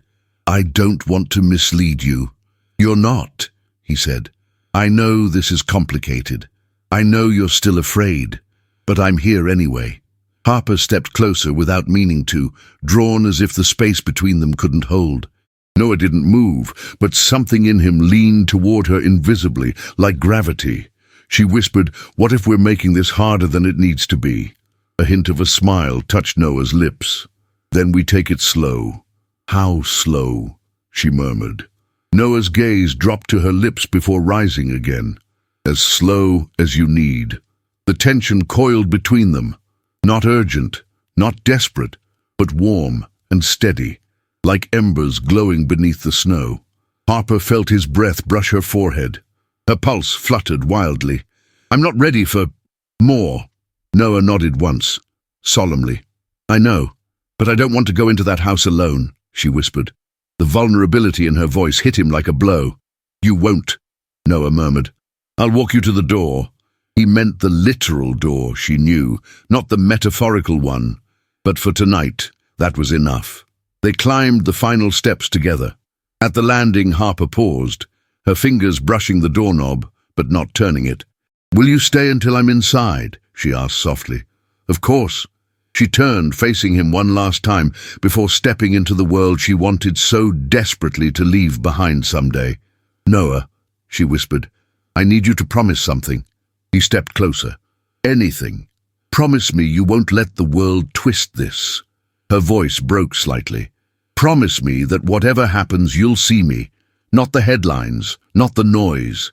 Noah lifted his hand again, cupping her cheek with a tenderness that unraveled every shield she'd tried to hold. "Harper Bennett," he whispered. "I already do." Her throat tightened painfully. "Promise me."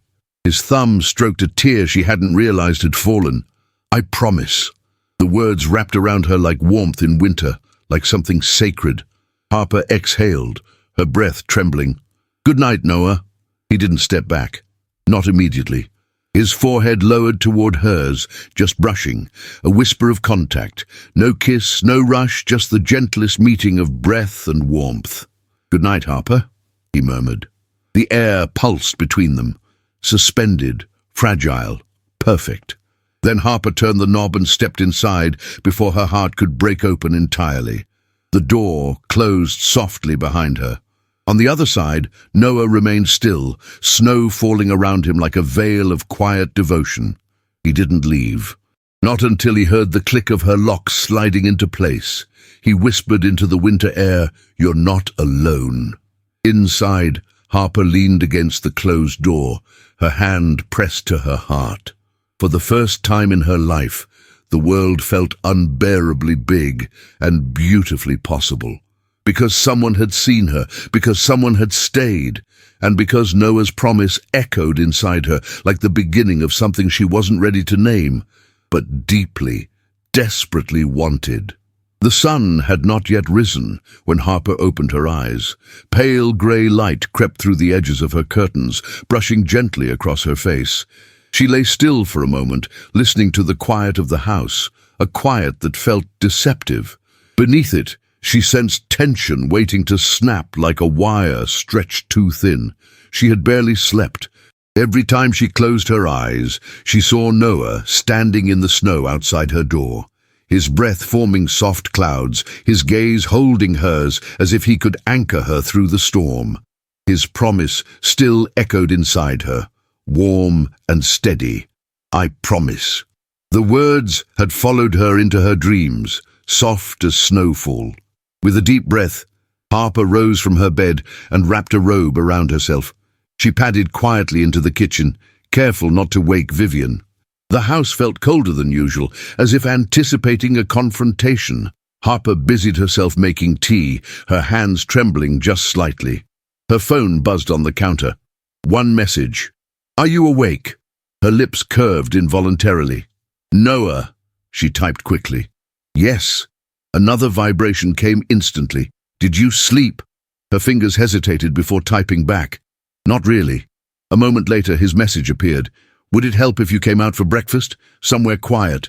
Just us." Harper's heart fluttered. But dread crept in too. Vivian would notice. Vivian always noticed. She responded slowly this time. "I can't leave without her asking questions." There was a longer pause before his reply came. "Then I'll come to you." The message made her breath catch.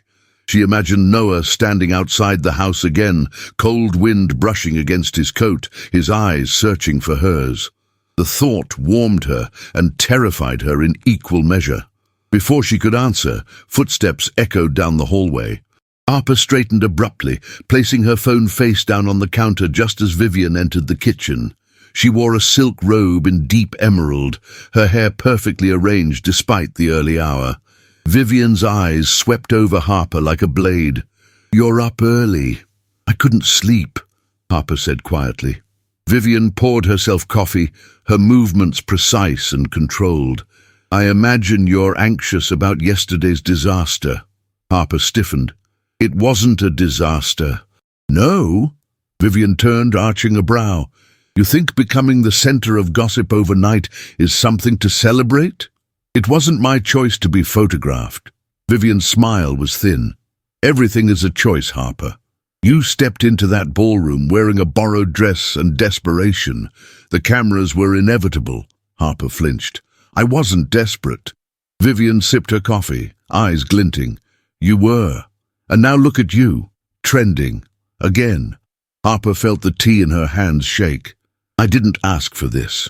"No," Vivian said softly, "but you certainly didn't run from it." Harper inhaled sharply. "You're twisting this." Vivian set her cup down with a delicate clink. "I warned you not to embarrass me. Yet here we are."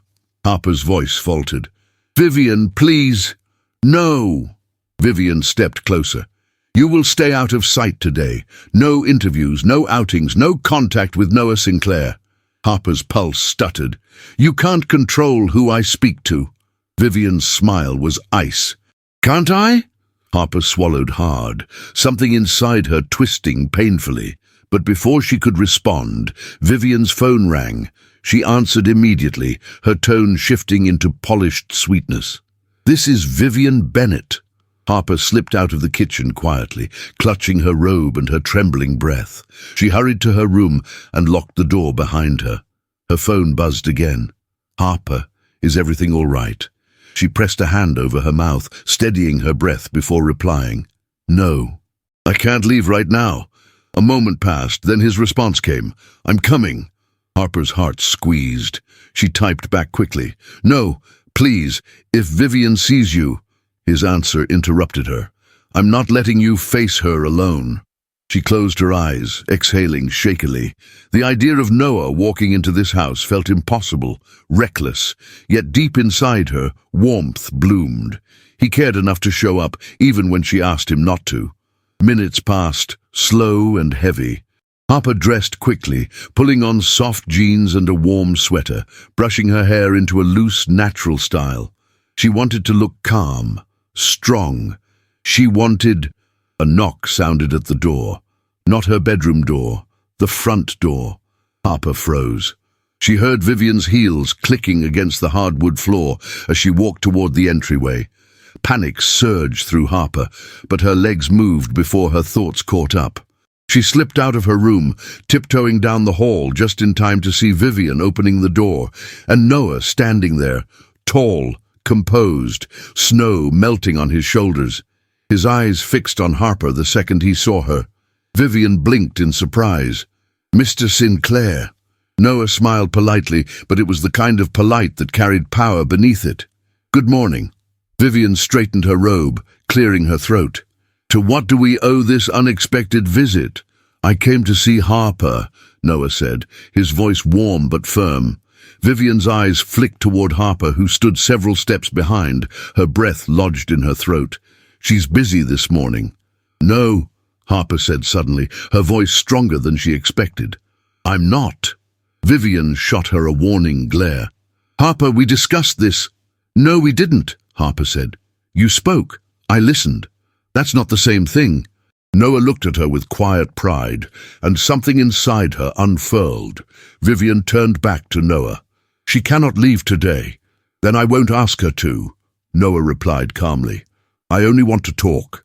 Vivian folded her arms, her tone sugar-coated poison. "And what exactly is your relationship with my stepdaughter?" Harper felt heat rise in her cheeks. Noah didn't waver. "She's someone I care about," he said simply. Harper's breath trembled. Vivian's eyes narrowed. "Care about?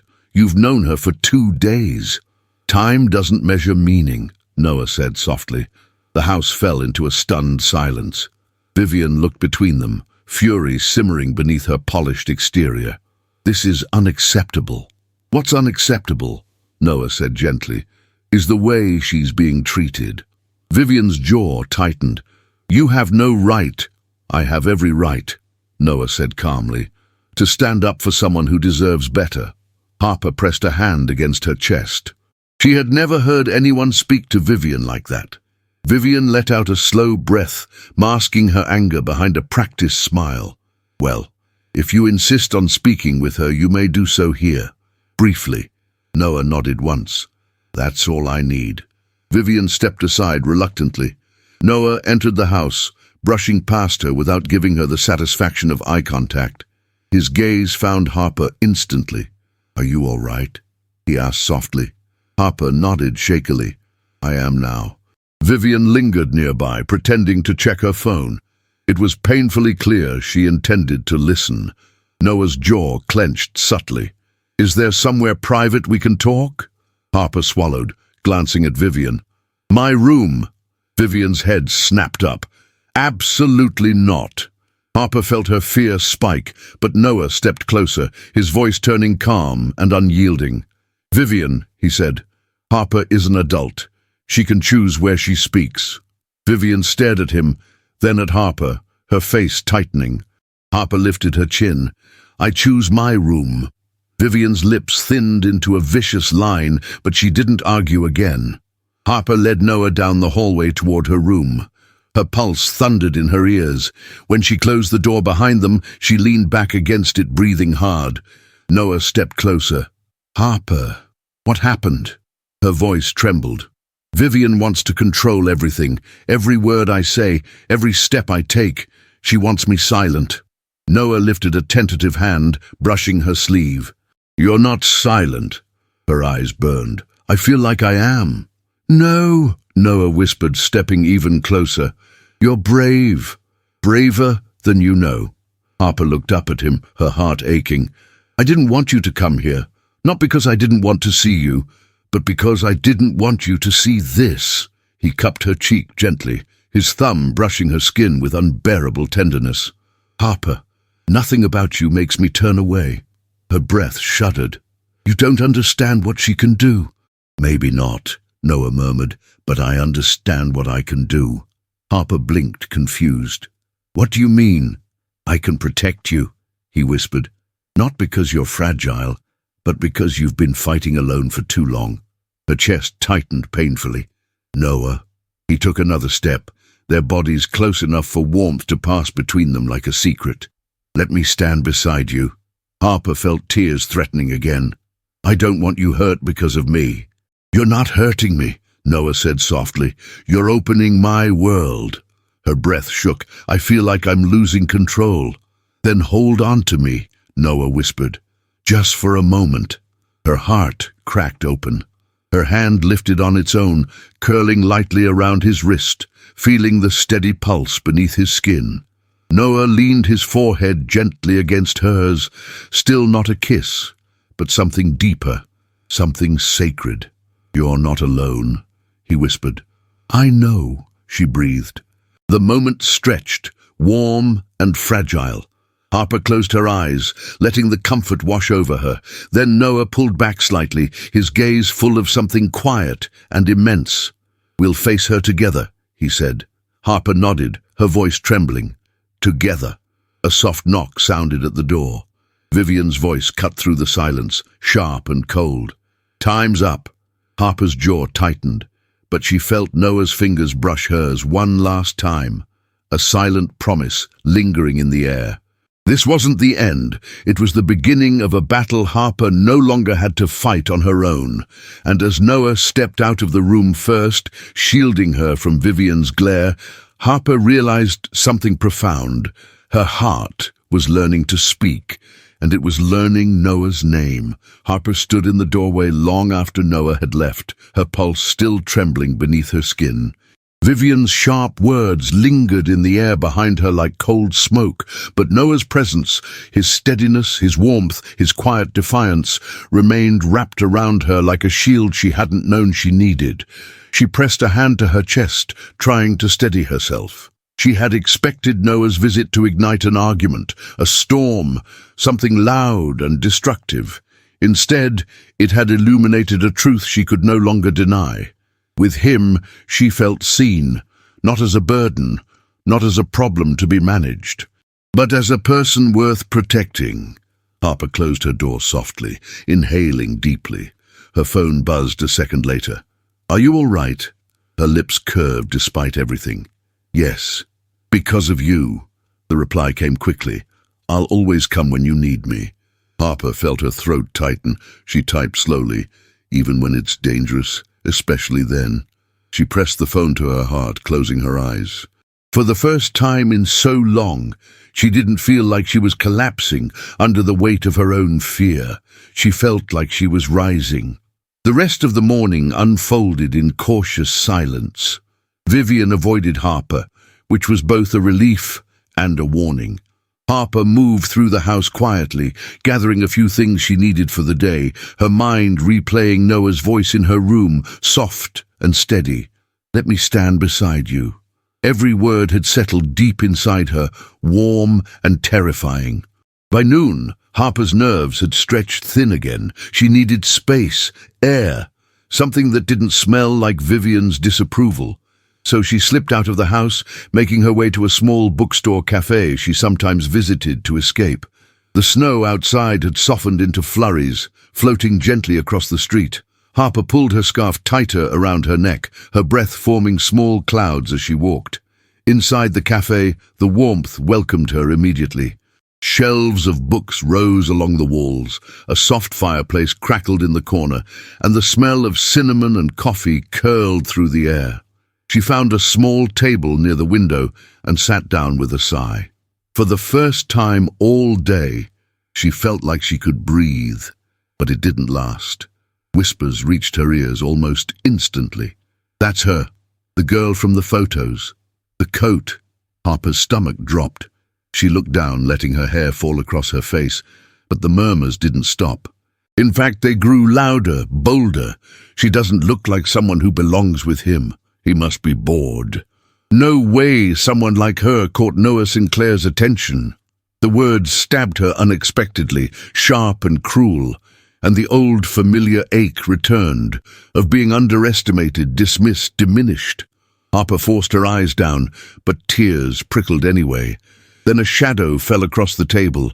"Is this seat taken?" Harper looked up, and Noah stood there. Her breath caught instantly. He wore a dark winter coat, his hair slightly wind-tousled, his eyes warm but sharpened by something protective, something fierce. "Noah," she breathed, her voice barely forming the name. He slid into the seat across from her without breaking her gaze. "I didn't like the idea of you being alone today." Her throat tightened. "How did you know I was here?" His expression softened. "You always walk when your mind is crowded." Harper blinked in surprise. "You notice that?" "I notice everything about you," Noah whispered. The cafe dimmed around them, the warmth of the fireplace flickering across his features. Harper felt the room tilt gently, as if fate were pulling the world closer to them. But the whispers grew again. "Look at them. They're actually together. He could do so much better." The words sliced into Harper again, sharper this time. Her eyes fell to her lap. "Noah," she whispered, "everyone is staring." "Let them stare," he murmured. "I'm not hiding. But I don't want to be the woman people mock." "You're not." His voice deepened. "You're the woman people envy." Harper froze, the words sinking in slowly, like warmth spreading through cold veins. She met his gaze again, and what she found there stole her breath. Admiration, sincerity, tenderness, and something deeper she wasn't ready to name. Noah reached across the table, his fingers brushing hers lightly. Harper inhaled sharply, the touch sending a shiver through her entire body. "I came because I needed to see you," he said softly. Her heart fluttered painfully. "Why?" He paused, eyes searching hers. "Because being away from you felt wrong." Harper swallowed, her emotions flooding the surface. "Noah!" He leaned forward slightly, his voice dropping to a near whisper. "Do you want me to leave?" Her voice trembled. "No." "Then look at me," he said gently. She lifted her eyes. The moment their gazes locked, everything else disappeared. The cafe, the whispers, the world, they all faded. It was just him, just her, and the unspoken truth pulsing between them. Noah held her hand now, fully intertwining their fingers. His thumb brushed the back of her hand slowly, rhythmically, like a silent confession. "You don't have to shrink in front of anyone," he murmured. "Not while I'm beside you." Harper felt tears well. "I hate feeling small." "You're not small," Noah said with quiet intensity. "You're extraordinary." She let out a shaky breath. "I don't feel extraordinary." "That's because your life has been spent surviving people who never saw your worth." Her lips parted, her voice trembling. "And you see it?" "Every part of it," he whispered. A soft sob escaped her, but not from sadness, from the unfamiliar feeling of being cherished. Noah's eyes softened with a tenderness that wrapped itself around her heart. "Come with me," he said quietly. Her breath caught. "Where?" "Somewhere we can talk without the world watching." Harper hesitated, but her heart already knew the answer. "Okay." Noah stood, offering his hand.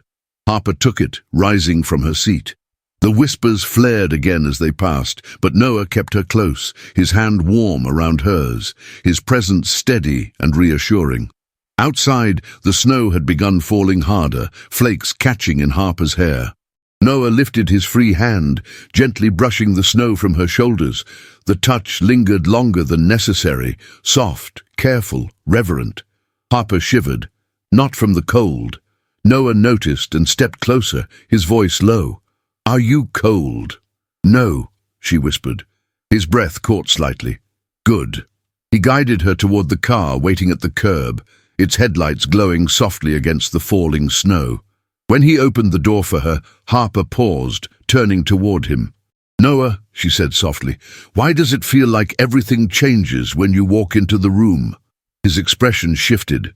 the mask of the Dubai Maharaja slipping to reveal the man beneath.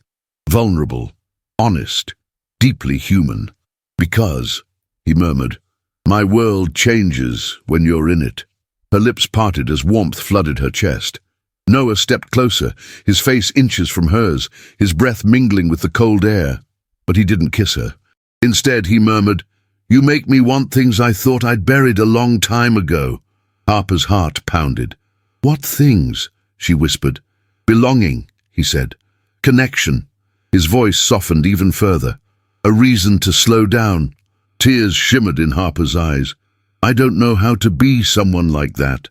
"You don't have to try," Noah whispered. "You already are." A snowflake landed on his cheek. Harper lifted her hand slowly, hesitantly, and brushed it away.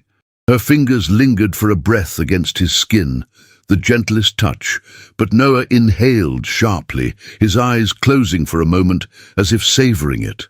When he opened them, his gaze was molten.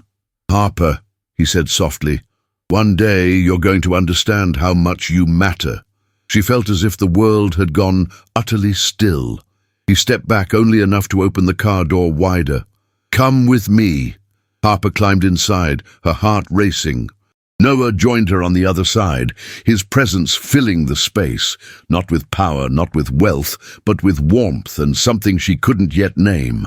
The car pulled away, snow swirling around them in soft waves. Inside, Harper turned to him. "Are we running away from something?" "No," Noah murmured, brushing her knuckles with his thumb.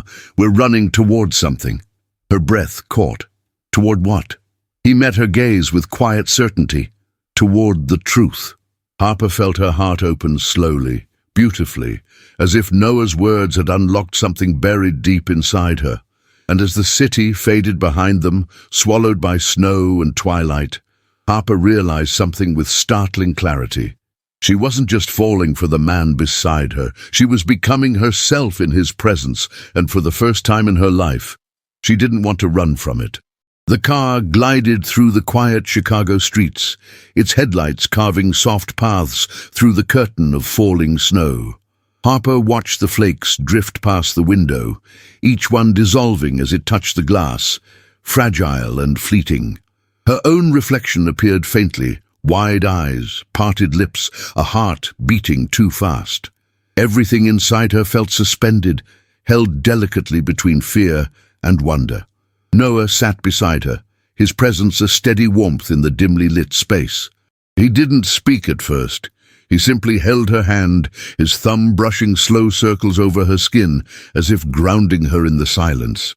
Harper finally exhaled. "Where are we going?" "Somewhere you can breathe," Noah answered softly. His voice was a balm, deep and warm, a sound that felt like it belonged to a safer world. The car turned toward the lakefront, where the snow fell thicker, the icy wind carrying faint whispers of winter. They stopped near a private overlook, a place tucked away from the city's noise. When Noah stepped out, he offered his hand immediately.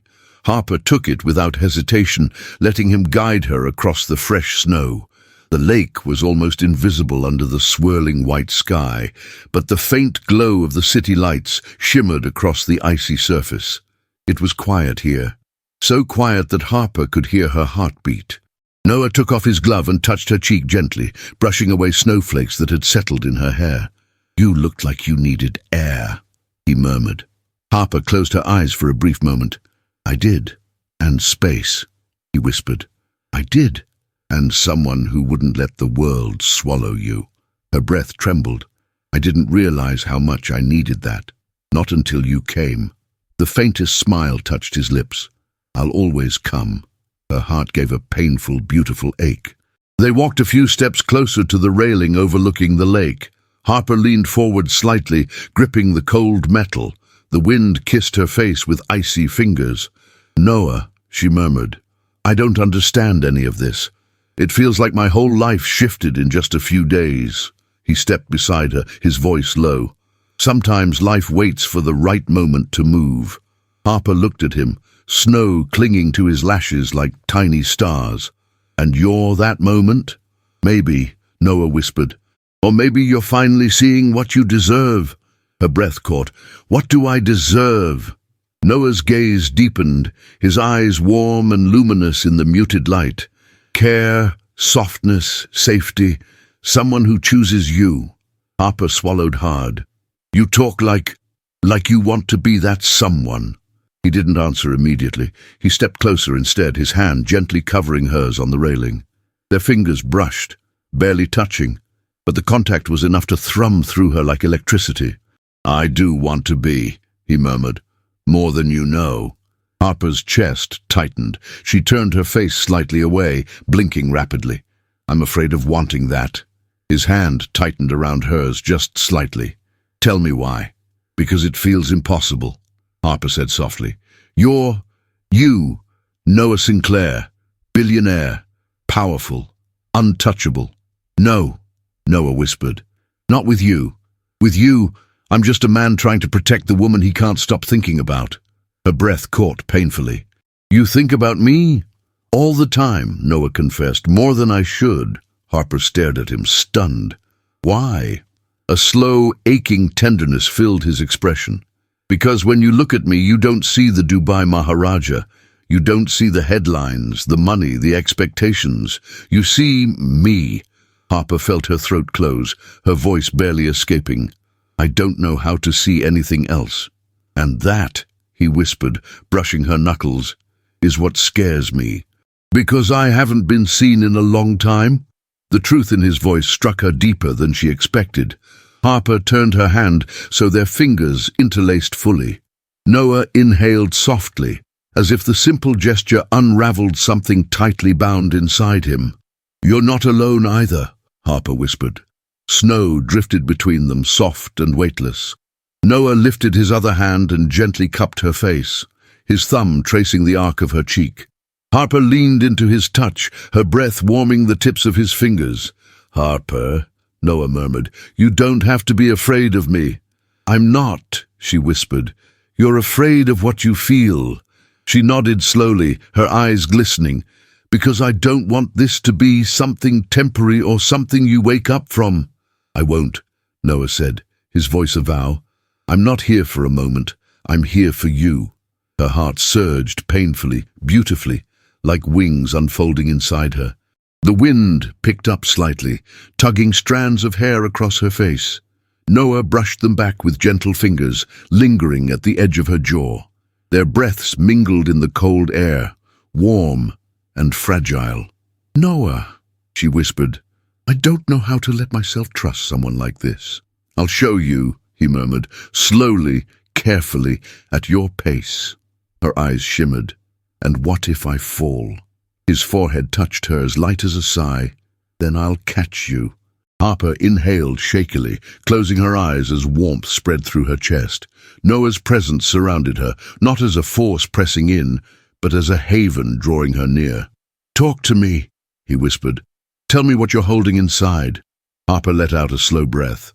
I've spent so much of my life trying not to need anything, trying not to be seen, trying to avoid disappointment. You're allowed to want things, Noah murmured. I don't know how. I'll teach you, he said softly. Her lips trembled. What if I want you? Noah stilled, completely. The world seemed to hold its breath. He drew back just enough to see her face fully. Do you? Harper hesitated, trembling. I don't know what this is, but I feel pulled to you, like something inside me recognizes something inside you. A quiet, aching sound escaped him. I feel that too. Harper looked up at him, her voice barely a whisper. Then what do? We let it grow, Noah said. We don't force it. We don't rush it. We let the truth of it reveal itself. And if the world tries to tear it apart, then we hold on, Noah murmured. Together. The word fell into the air like a promise sealed in snow. Harper stepped closer, her chest rising and falling with unsteady breaths. Noah's arms remained at his sides, not pulling her in, not touching her without permission. Waiting, always waiting for her. You're incredibly patient, she whispered. No, Noah said softly. I'm incredibly certain. Her breath caught. Of what? You, he murmured. Of us. Of whatever this becomes. Harper felt heat bloom beneath her skin. She reached up slowly, her fingers brushing the sleeve of his coat, tentative but intentional. Noah inhaled sharply, his eyes darkening with emotion. "Harper," he whispered, "if you touch me like that, it's going to be very hard to pretend I don't feel everything I feel for you." Her hand froze. "I'm sorry," she whispered. "No." His voice softened into something molten. "Don't be sorry, just be sure." She looked at him, really looked at him. At the man who came for her, who stood against Vivian, who saw her pain without turning away. The man who held her heart so gently it felt like he could piece it back together with nothing more than his voice. "I'm sure," she whispered. Noah closed his eyes for a moment, breathing through the weight of her words.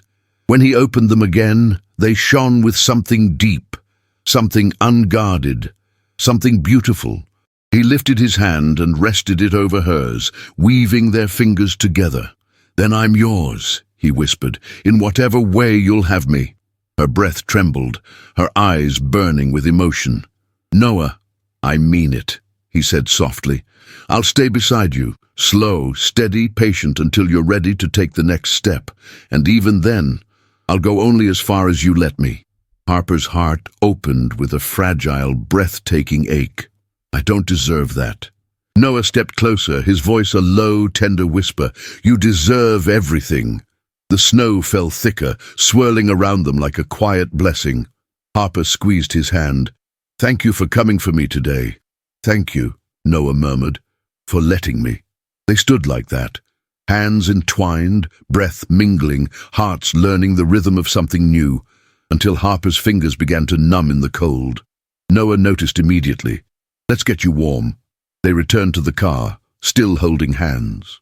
Inside, the heater hummed softly, warming Harper's cheeks and thawing the tension from her shoulders.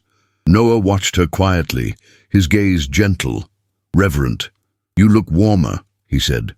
"I feel warmer," she whispered. "Good." Silence fell between them again, soft, tender, full. As the car pulled back toward the city, Harper watched Noah from the corner of her eye. He wasn't looking at the window, or his phone, or the snow-covered streets. He was watching her. And when she turned to meet his gaze, he didn't look away. For the first time in her life, Harper felt the world slow down, as if time itself had paused to let her heart catch up. And in the quiet warmth of Noah's car, with snow melting against the windows like falling seconds, Harper realized something with breathtaking clarity. The world outside could twist, judge, whisper, and roar, but inside this moment, she wasn't afraid. Because Noah was teaching her slowly and gently how to let her heart speak, and it was whispering his name. The next morning arrived with a quiet kind of brightness, the kind that made the snow look almost pure instead of heavy. Harper woke to the faint hush of winter against the window and the steady throb of her own heartbeat, as if her body still hadn't decided whether it was safe to relax. She lay still for a moment, staring at the ceiling of her small bedroom, listening for Vivian's footsteps in the hallway. Nothing, just silence. The house always held silence like a weapon, calm on the surface, danger underneath. Her phone vibrated on the nightstand. A message from Noah. "Good morning, I'm outside. I won't come in unless you want me to, but I'm here." Harper's throat tightened so fast it hurt. She sat up, pressed her palm to her chest, and breathed until the panic softened into something warmer. Then she typed back, "I'm coming." She dressed quickly. Soft sweater, jeans, boots, hair pulled back in a simple twist. She didn't choose anything that looked like a performance. She chose herself. She moved down the back stairs and slipped out through the side door. Careful, quiet, refusing to give Vivian the satisfaction of another confrontation in the doorway. Noah stood beside a dark car, dusted with snow, his coat collar turned up, his hands in his pockets. The moment he saw her, his expression shifted with relief that was almost tender. He opened the passenger door for her and waited until she was inside before he got in on the other side. The car smelled faintly of clean leather and winter air. Harper's fingers were cold. Noah noticed immediately. He didn't comment. He simply reached across the console and covered her hand with his. "You came," Harper whispered. Noah's thumb brushed the back of her hand. "I said I would." Harper swallowed, her voice unsteady. "I kept thinking about last night, about what you said, about holding on." Noah's gaze lowered to their joined hands. "Then hold on now." Harper tightened her fingers around his, and something inside her steadied, like a trembling wire finally finding its anchor point. They drove through quiet streets, the city still waking. The sky had a pale, clean look, and the snow made everything softer, as if Chicago itself had decided to speak more gently today. Noah glanced at her. "We're going to see my attorney." Harper blinked. "Your attorney?" "My legal team found the name on your father's trust document," Noah said. "The executor. He's still alive, still practicing in a smaller firm, and he agreed to meet us this morning." Harper's breath caught. That was fast. Noah's jaw tightened, something protective in the set of his mouth. "I don't like waiting when someone is trying to control your life." The law office wasn't in a towering glass building this time. It was quieter, older. Warm wood, brass fixtures, a receptionist who looked up with calm professionalism and then softened slightly when she recognized Noah. They were led into a private room, lined with bookshelves and framed certificates. A man in his 60s entered moments later. Silver hair, kind eyes, careful posture. He extended his hand to Noah first, then to Harper. "Mr. Sinclair, Miss Bennett." Harper's voice trembled as she spoke. "Thank you for meeting us." The man nodded. "My name is Thomas Caldwell." He hesitated, as if weighing something heavy. "I owe you an apology, Miss Bennett." Harper froze. Noah's hand found the small of her back, steadying her without drawing attention. Caldwell sat, then gestured for them to sit as well. His gaze remained on Harper, gentle but serious. "Your father, Daniel Bennett, was a careful man. He established a small trust and wrote explicit instructions. When you turned 18, you were to be contacted and informed. You were to have access to certain documents. Not everything was money.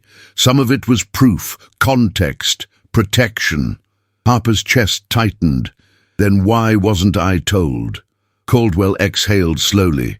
"Because someone intervened." Noah's expression hardened. "Vivian." Caldwell didn't say the name immediately, but his silence confirmed it.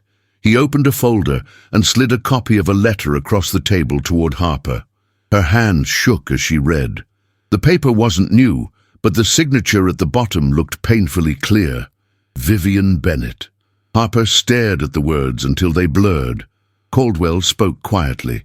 "She came to me shortly after your father's death. She presented herself as your guardian. She told me you were emotionally unstable, that you were in therapy for severe issues, that giving you anything connected to your father would trigger a breakdown." Harper's stomach dropped. She felt Noah's hand tighten against her back, a silent promise that he was there. "I didn't believe her fully," Caldwell continued, voice thick with regret. "But she was persuasive, and she brought documents that looked official, medical statements, recommendations. Years later, I learned those papers were fabricated." Harper's breath came out sharp and broken. "She lied about me." Caldwell nodded. "She did, and she did something else." He slid another paper forward, this one stamped and signed.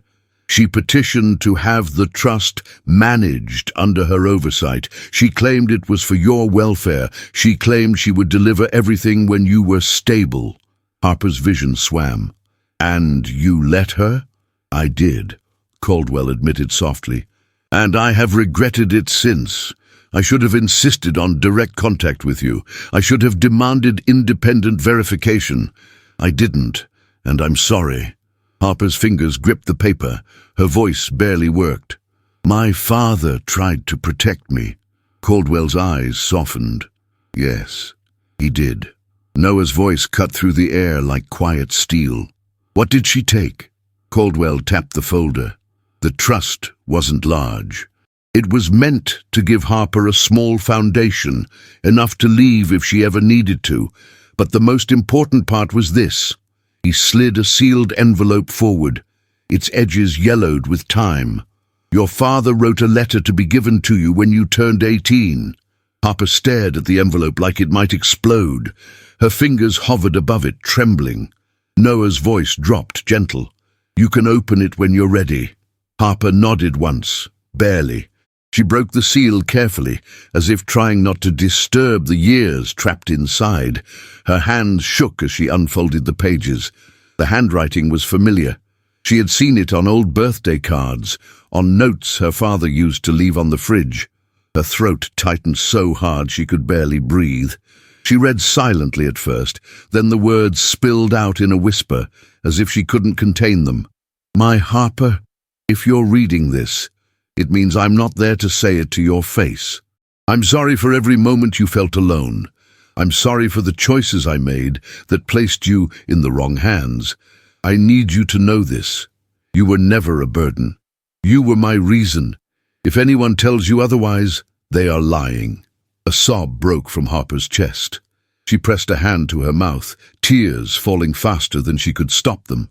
Noah moved closer, his hand sliding gently over hers, anchoring her to the present while she held the past in trembling fingers. Harper continued, voice breaking. I have set aside what I can. It is not much, but it is enough to leave, enough to start over, and I have left proof with the trust, proof that you should never be controlled by fear. If Vivian keeps you close, it is not love. It is power, and I need you to run from power disguised as care. Harper's shoulders shook. Noah's other hand lifted slowly, brushing her cheek with his thumb, wiping tears with a tenderness that felt like reverence. Caldwell cleared his throat softly. There are additional documents, Miss Bennet. They were meant to be yours. I kept copies. Your father feared Vivian's influence. He documented certain financial transactions he believed were suspicious. Noah's eyes sharpened. Enough to build a case? Caldwell nodded. Possibly. And now that you are an adult, and now that we have proof of interference, we can restore what belongs to Harper. We can also pursue legal action. Harper's mind spun. The room felt too bright, too real. What happens now? Noah looked at her, his voice lowering. Now you choose. Harper inhaled shakily. She stared down at her father's letter, feeling grief and fury and relief crashing together. I choose truth, she whispered. Noah's gaze held hers with fierce tenderness. Then, we take it back. An hour later, they stood outside Vivian's house. Snow rested on the hedges like delicate lace. The windows looked calm, innocent. Harper's stomach turned at the familiar sight, how a house could look like safety and still feel like a cage. Noah stepped out first and came around to her side. He didn't rush her. He simply held his hand out. Harper took it. Their fingers intertwined as they walked up the steps. Harper's breath trembled with each step, but she didn't stop. Noah leaned closer, voice low. Look at me. Harper turned her face toward him, and Noah's gaze steadied her like a quiet command. You're not the girl they tried to break, he murmured. You're the woman who walked back in to take her life. Harper nodded once, jaw tight. She rang the bell. Vivian opened the door with a practiced smile that faltered the moment she saw Noah. Her eyes flicked to Harper, then to their joined hands. Something cold flashed behind her gaze. Well, Vivian said softly, this is becoming a habit. Harper's voice came out steadier than she expected. We need to talk. Vivian's smile sharpened. Harper, I told you. No, Harper interrupted. You told me, and you lied.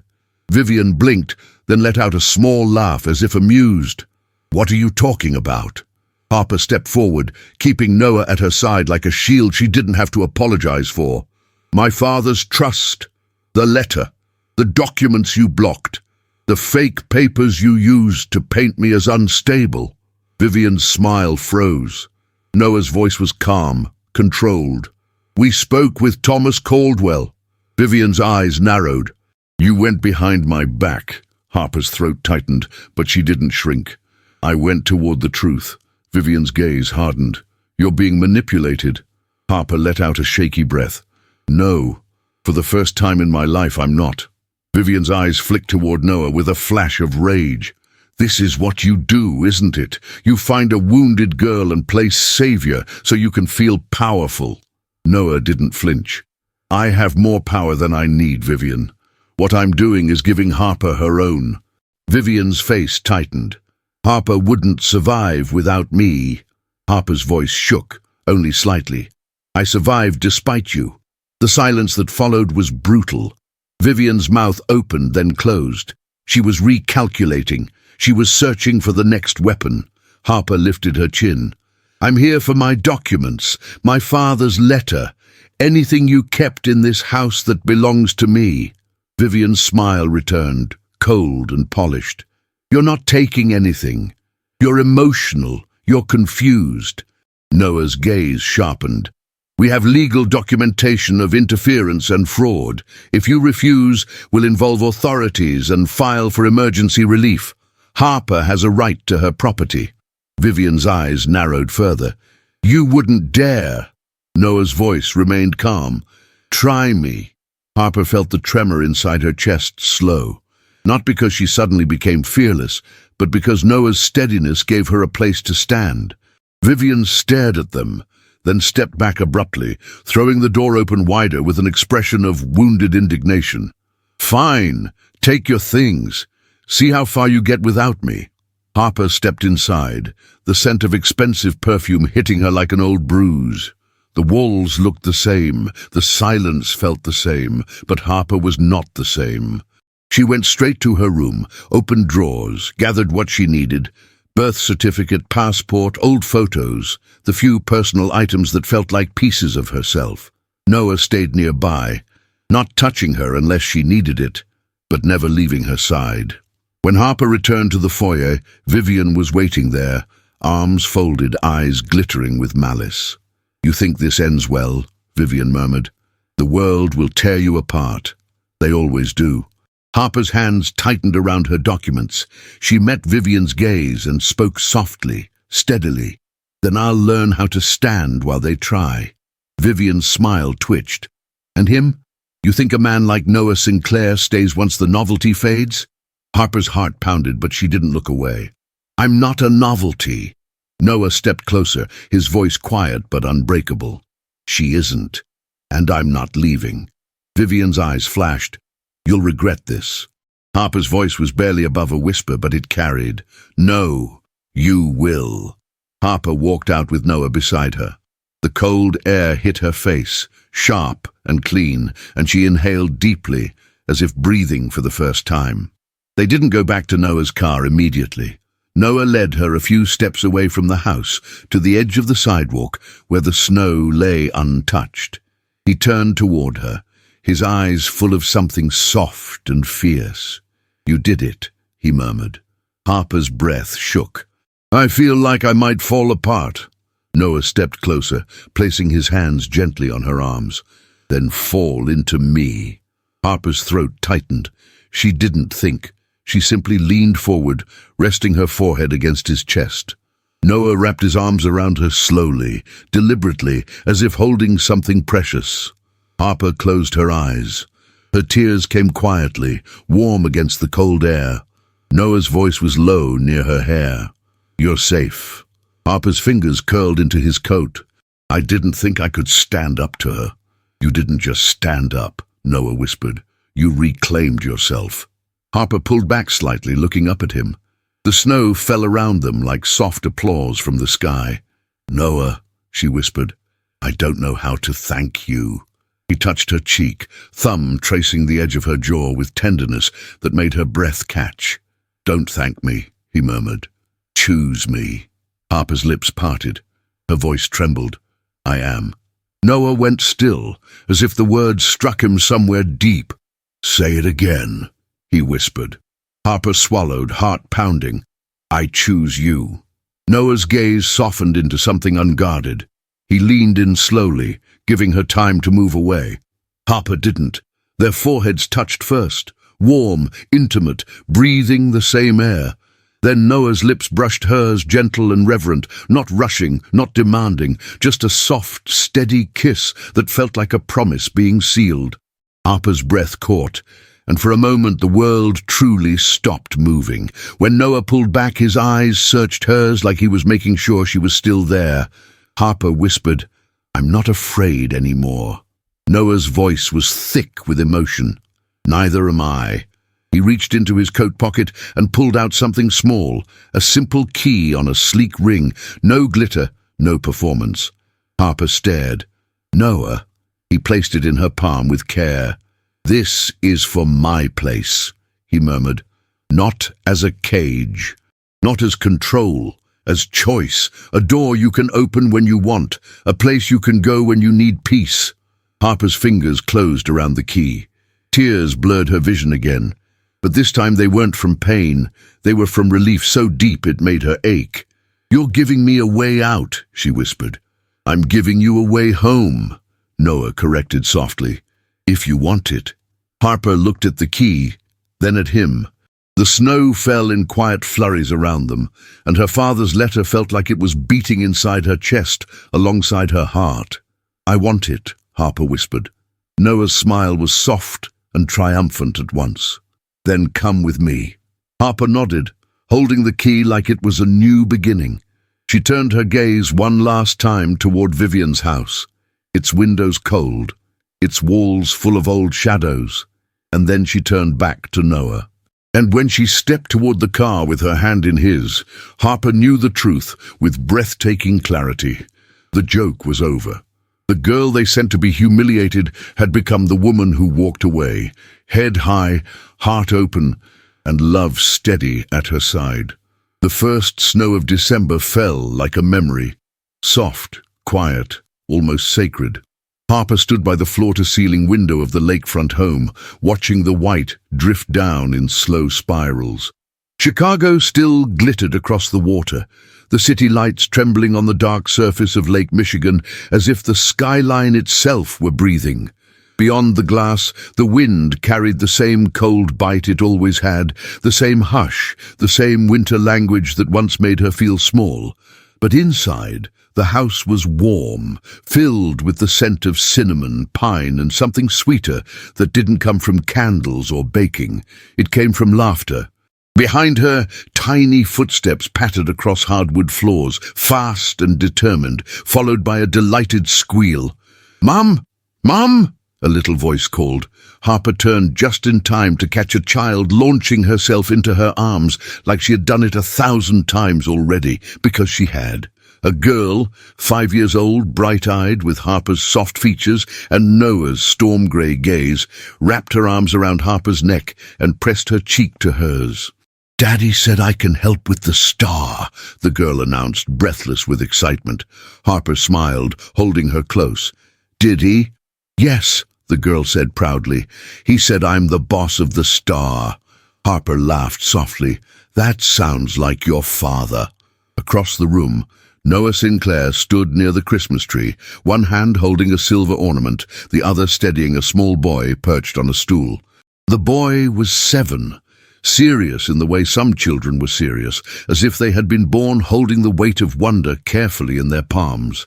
His hair was dark like Noah's, but when he turned his head, Harper saw the curve of his mouth, the familiar tenderness she recognized in herself. The boy adjusted an ornament with slow precision, then looked at Noah for approval. Noah's expression softened instantly. "That's perfect," Noah murmured. "Exactly there." The boy nodded solemnly, satisfied, and then leaned his head briefly against Noah's arm, as if he needed the reassurance of contact, even in the middle of being brave. Noah glanced toward Harper and their daughter, and held Harper's gaze for a long moment. It was still there, that quiet gravity, that look that had once made the world go still. Now it didn't stop time anymore. It gave it meaning. Harper's daughter wriggled down from her arms and ran toward the tree, her small hands reaching for the box of decorations as if Christmas itself depended on her. Harper watched her go, and emotions swelled in her chest, sharp and sweet and aching all at once. 9 years ago, she had stood in snow outside a house that felt like a prison. 9 years ago, she had held a single key in her palm and believed for the first time that she might have a life that was hers. And now she had a home that was not built on control. It was built on choice. Noah stepped away from the tree and crossed the room, his movement calm and effortless. He stopped behind Harper and slid his arms around her waist, resting his chin briefly against her hair. His breath warmed the side of her neck. "Still watching the snow like it's trying to tell you something," he murmured. Harper leaned back into him instinctively. "It is," she whispered. "It's telling me we made it." Though Noah's arms tightened gently. "We did." Harper turned her head slightly, catching the profile of his face in the reflection of the glass. Older now, yes. The edges of his jaw a little sharper, a faint line near his eye that hadn't been there before. But his eyes were still the same, still the kind of eyes that saw her, still the kind of eyes that stayed. "You're thinking about her again," Noah said softly, as if he had always been able to read the quiet shadows in her expression. Harper exhaled. "I always think about her, about Vivian." Noah didn't flinch at the name. He never had, not after the truth emerged, and the world learned how deep that cruelty had been. Harper's voice softened. "Sometimes, I wonder if she knows what she lost." Noah's hands moved slowly over Harper's arms, grounding her. "She lost control," he murmured.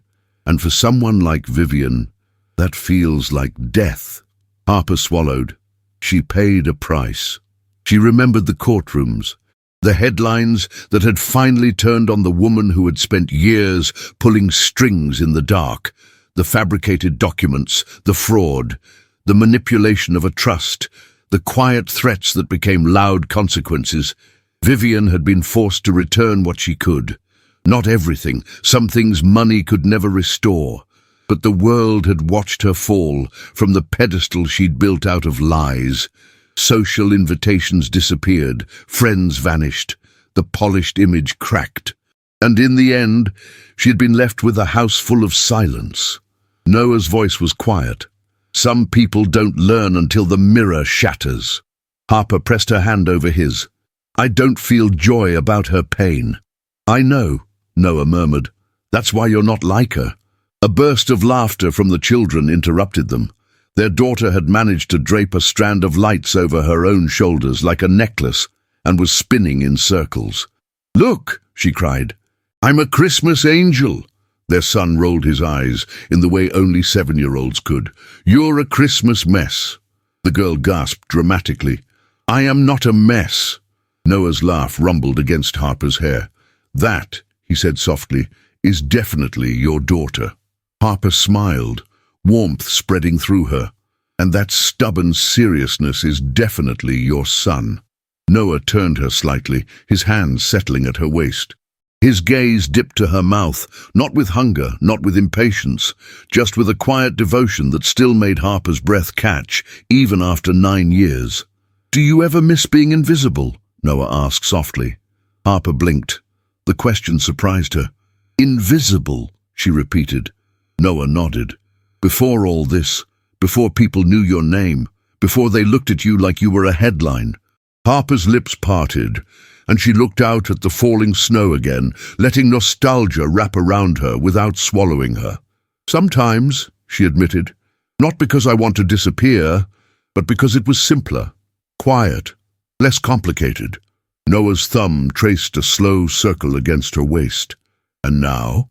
Harper turned her gaze back to him, her heart swelling.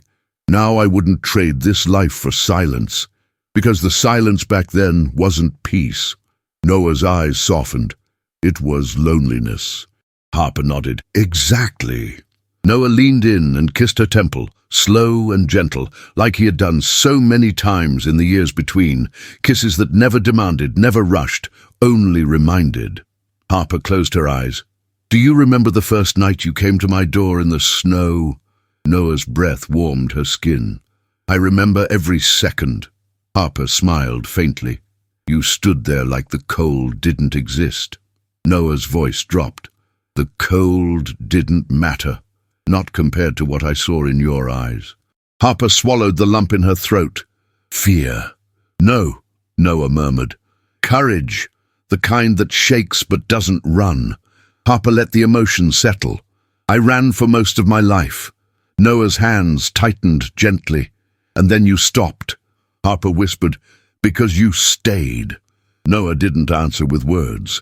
He simply looked at her, like he still couldn't believe she was real. Like 9 years later, he still felt the same miracle in her presence. From the hallway, a voice called out, warm, familiar, and teasing. You two are going to stare at each other until New Year's, aren't you? Mara Klein stepped into the room, holding a tray of hot chocolate mugs. 9 years ago, Mara had been a sharp-edged presence in Noah's world, polished, observant, skeptical, but time had softened her too. Not in weakness, Mara was still Mara, but in humanity. She had stayed in their lives as an unlikely friend, someone who had eventually admitted, with a smirk, that Harper had been the first person to truly change Noah. Mara set the tray down and leaned closer to Harper, lowering her voice. The kids have been planning a secret surprise for you. If you don't act surprised, they'll never forgive you. Harper's eyes widened. What kind of surprise? Mara smiled slyly. No idea, but I saw glitter, and I smelled permanent marker. Brace yourself. Harper laughed softly, the sound full of warmth that didn't exist in her life 9 years ago. Noah watched her laugh like it was the most precious thing in the room, and maybe it was. Later that evening, after the children were tucked into bed, after their daughter demanded 3 more stories and their son insisted he wasn't tired even as his eyes drooped, Harper and Noah stood again by the window. Chicago's lights shimmered. Snow continued falling. Harper held a small wooden box in her hands.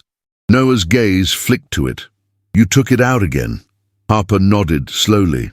I do every year. She opened the box, revealing folded pages, edges softened by time. Her father's letter, the one Vivian had tried to bury, the one that had become the first crack in the prison walls. Harper traced the handwriting gently, her eyes glistening. Noah's voice was quiet behind her. Do you want to read it? Harper shook her head. Not tonight. She swallowed. But I want our children to know it exists. I want them to know where I came from, not to carry pain, but to understand what freedom costs. Noah stepped closer, wrapping his arms around her from behind. Freedom, he murmured, cost you years you didn't deserve to lose. Harper leaned into him. But it gave me everything I have now. Noah's breath warmed her ear. You gave yourself this life. Harper turned in his arms to face him. No, I gave myself the first step. Noah's eyes deepened. And I gave you my hand. Harper's voice trembled, not from fear this time, but from love. And you never let go. Noah's forehead rested against hers and the world softened again. Snow, city lights, time itself. Harper, he whispered, I've been called a lot of things. Dubai Maharaja, myth, untouchable. Harper's lips curved faintly. And what are you really? Noah's eyes held hers, unguarded. I'm a man who found his home in a woman who was never supposed to survive the joke they played on her. Harper's breath caught. Noah continued, voice low. They sent you to me to be humiliated. Harper whispered, and you fell for me in 10 seconds. Noah's smile was slow, tender, unwavering. I did. Harper's eyes shimmered. Why? Noah lifted his hand and touched her cheek, thumb brushing softly over her skin, as if he still couldn't stop comforting her. Because, he whispered, you walked into my world and didn't beg it to love you. You didn't sell yourself. You didn't perform. His voice thickened. You simply existed, and it woke something in me. Harper swallowed, emotion tightening her throat. It woke something in me, too. Noah leaned in slowly, kissing her, gentle and steady, still the kind of kiss that felt like a vow instead of a claim. When he pulled back, his eyes searched hers the way they always did. How did love resist time? Harper whispered, answering her own question as her hand slid into his. Noah's voice was quiet, certain. By choosing each other every day. Harper smiled through tears. Even on the hard days? Especially on the hard days, Noah murmured. Outside, the snow continued falling, soft, endless, faithful. Inside, Harper looked toward the hallway where her children slept and felt a warmth so deep it almost hurt. 9 years ago, she had thought love was something she had to earn by shrinking. Now she knew love was something that grew when you were allowed to become. And Noah Sinclair, the man the world called a myth, had been the one to prove it, not with grand gestures, but with 1,000 small choices, showing up, staying, holding her hand when she was shaking, letting her be herself, fully, without fear. Harper pressed her forehead against Noah's and whispered, "We made it." Noah closed his eyes, smiling like someone who still couldn't believe in miracles, even while holding one. "We did," he whispered, "and we're not done." Harper laughed softly, tears slipping down her cheeks. "No." They stood there together, watching the snow blanket the city, feeling time pass gently around them instead of against them. And somewhere in the quiet rooms of that warm home, 2 children slept safely, never knowing the joke that once tried to destroy their mother, only knowing the love that saved her, only knowing that every winter, every snowfall, every fragile moment was proof that the girl who was sent to be broken became the woman who built a life that could never be taken again. Not by power, not by fear, not by anyone, because the love that began in 10 seconds had become a forever written in snow. In the end, Harper and Noah's journey reminds us that healing does not begin the day the world becomes kinder. Healing begins the moment we dare to believe we deserve better. Their love was not built on perfection or ease, but on 2 souls choosing each other through fear, through doubt, through the long winters of life. This story is a reminder that sometimes the door that was meant to humiliate you becomes the very threshold to your freedom. Sometimes the person who stands beside you helps you see the strength you carried all along. And sometimes the family you build, through truth, through courage, through love, heals wounds you once thought were permanent. If this story touched your heart, I would love to know your thoughts. What moved you the most about Harper and Noah's journey? To those who reach the end with us, write the word snowfall in the comments. That way, I'll know you walked every step of this emotional path and helped keep this story alive. If you feel grateful for the work behind these narrations and wish to support the team that brings them to life, you can send a super thanks with any amount you choose. Your kindness helps us continue creating emotional tales like this one. And if supporting in that way isn't possible, sharing this story with someone you love is already a beautiful way to help our channel grow. Thank you for being here, for feeling with us, and for giving these stories a place in your heart. And don't forget, there are more romances like this one waiting for you in the cards.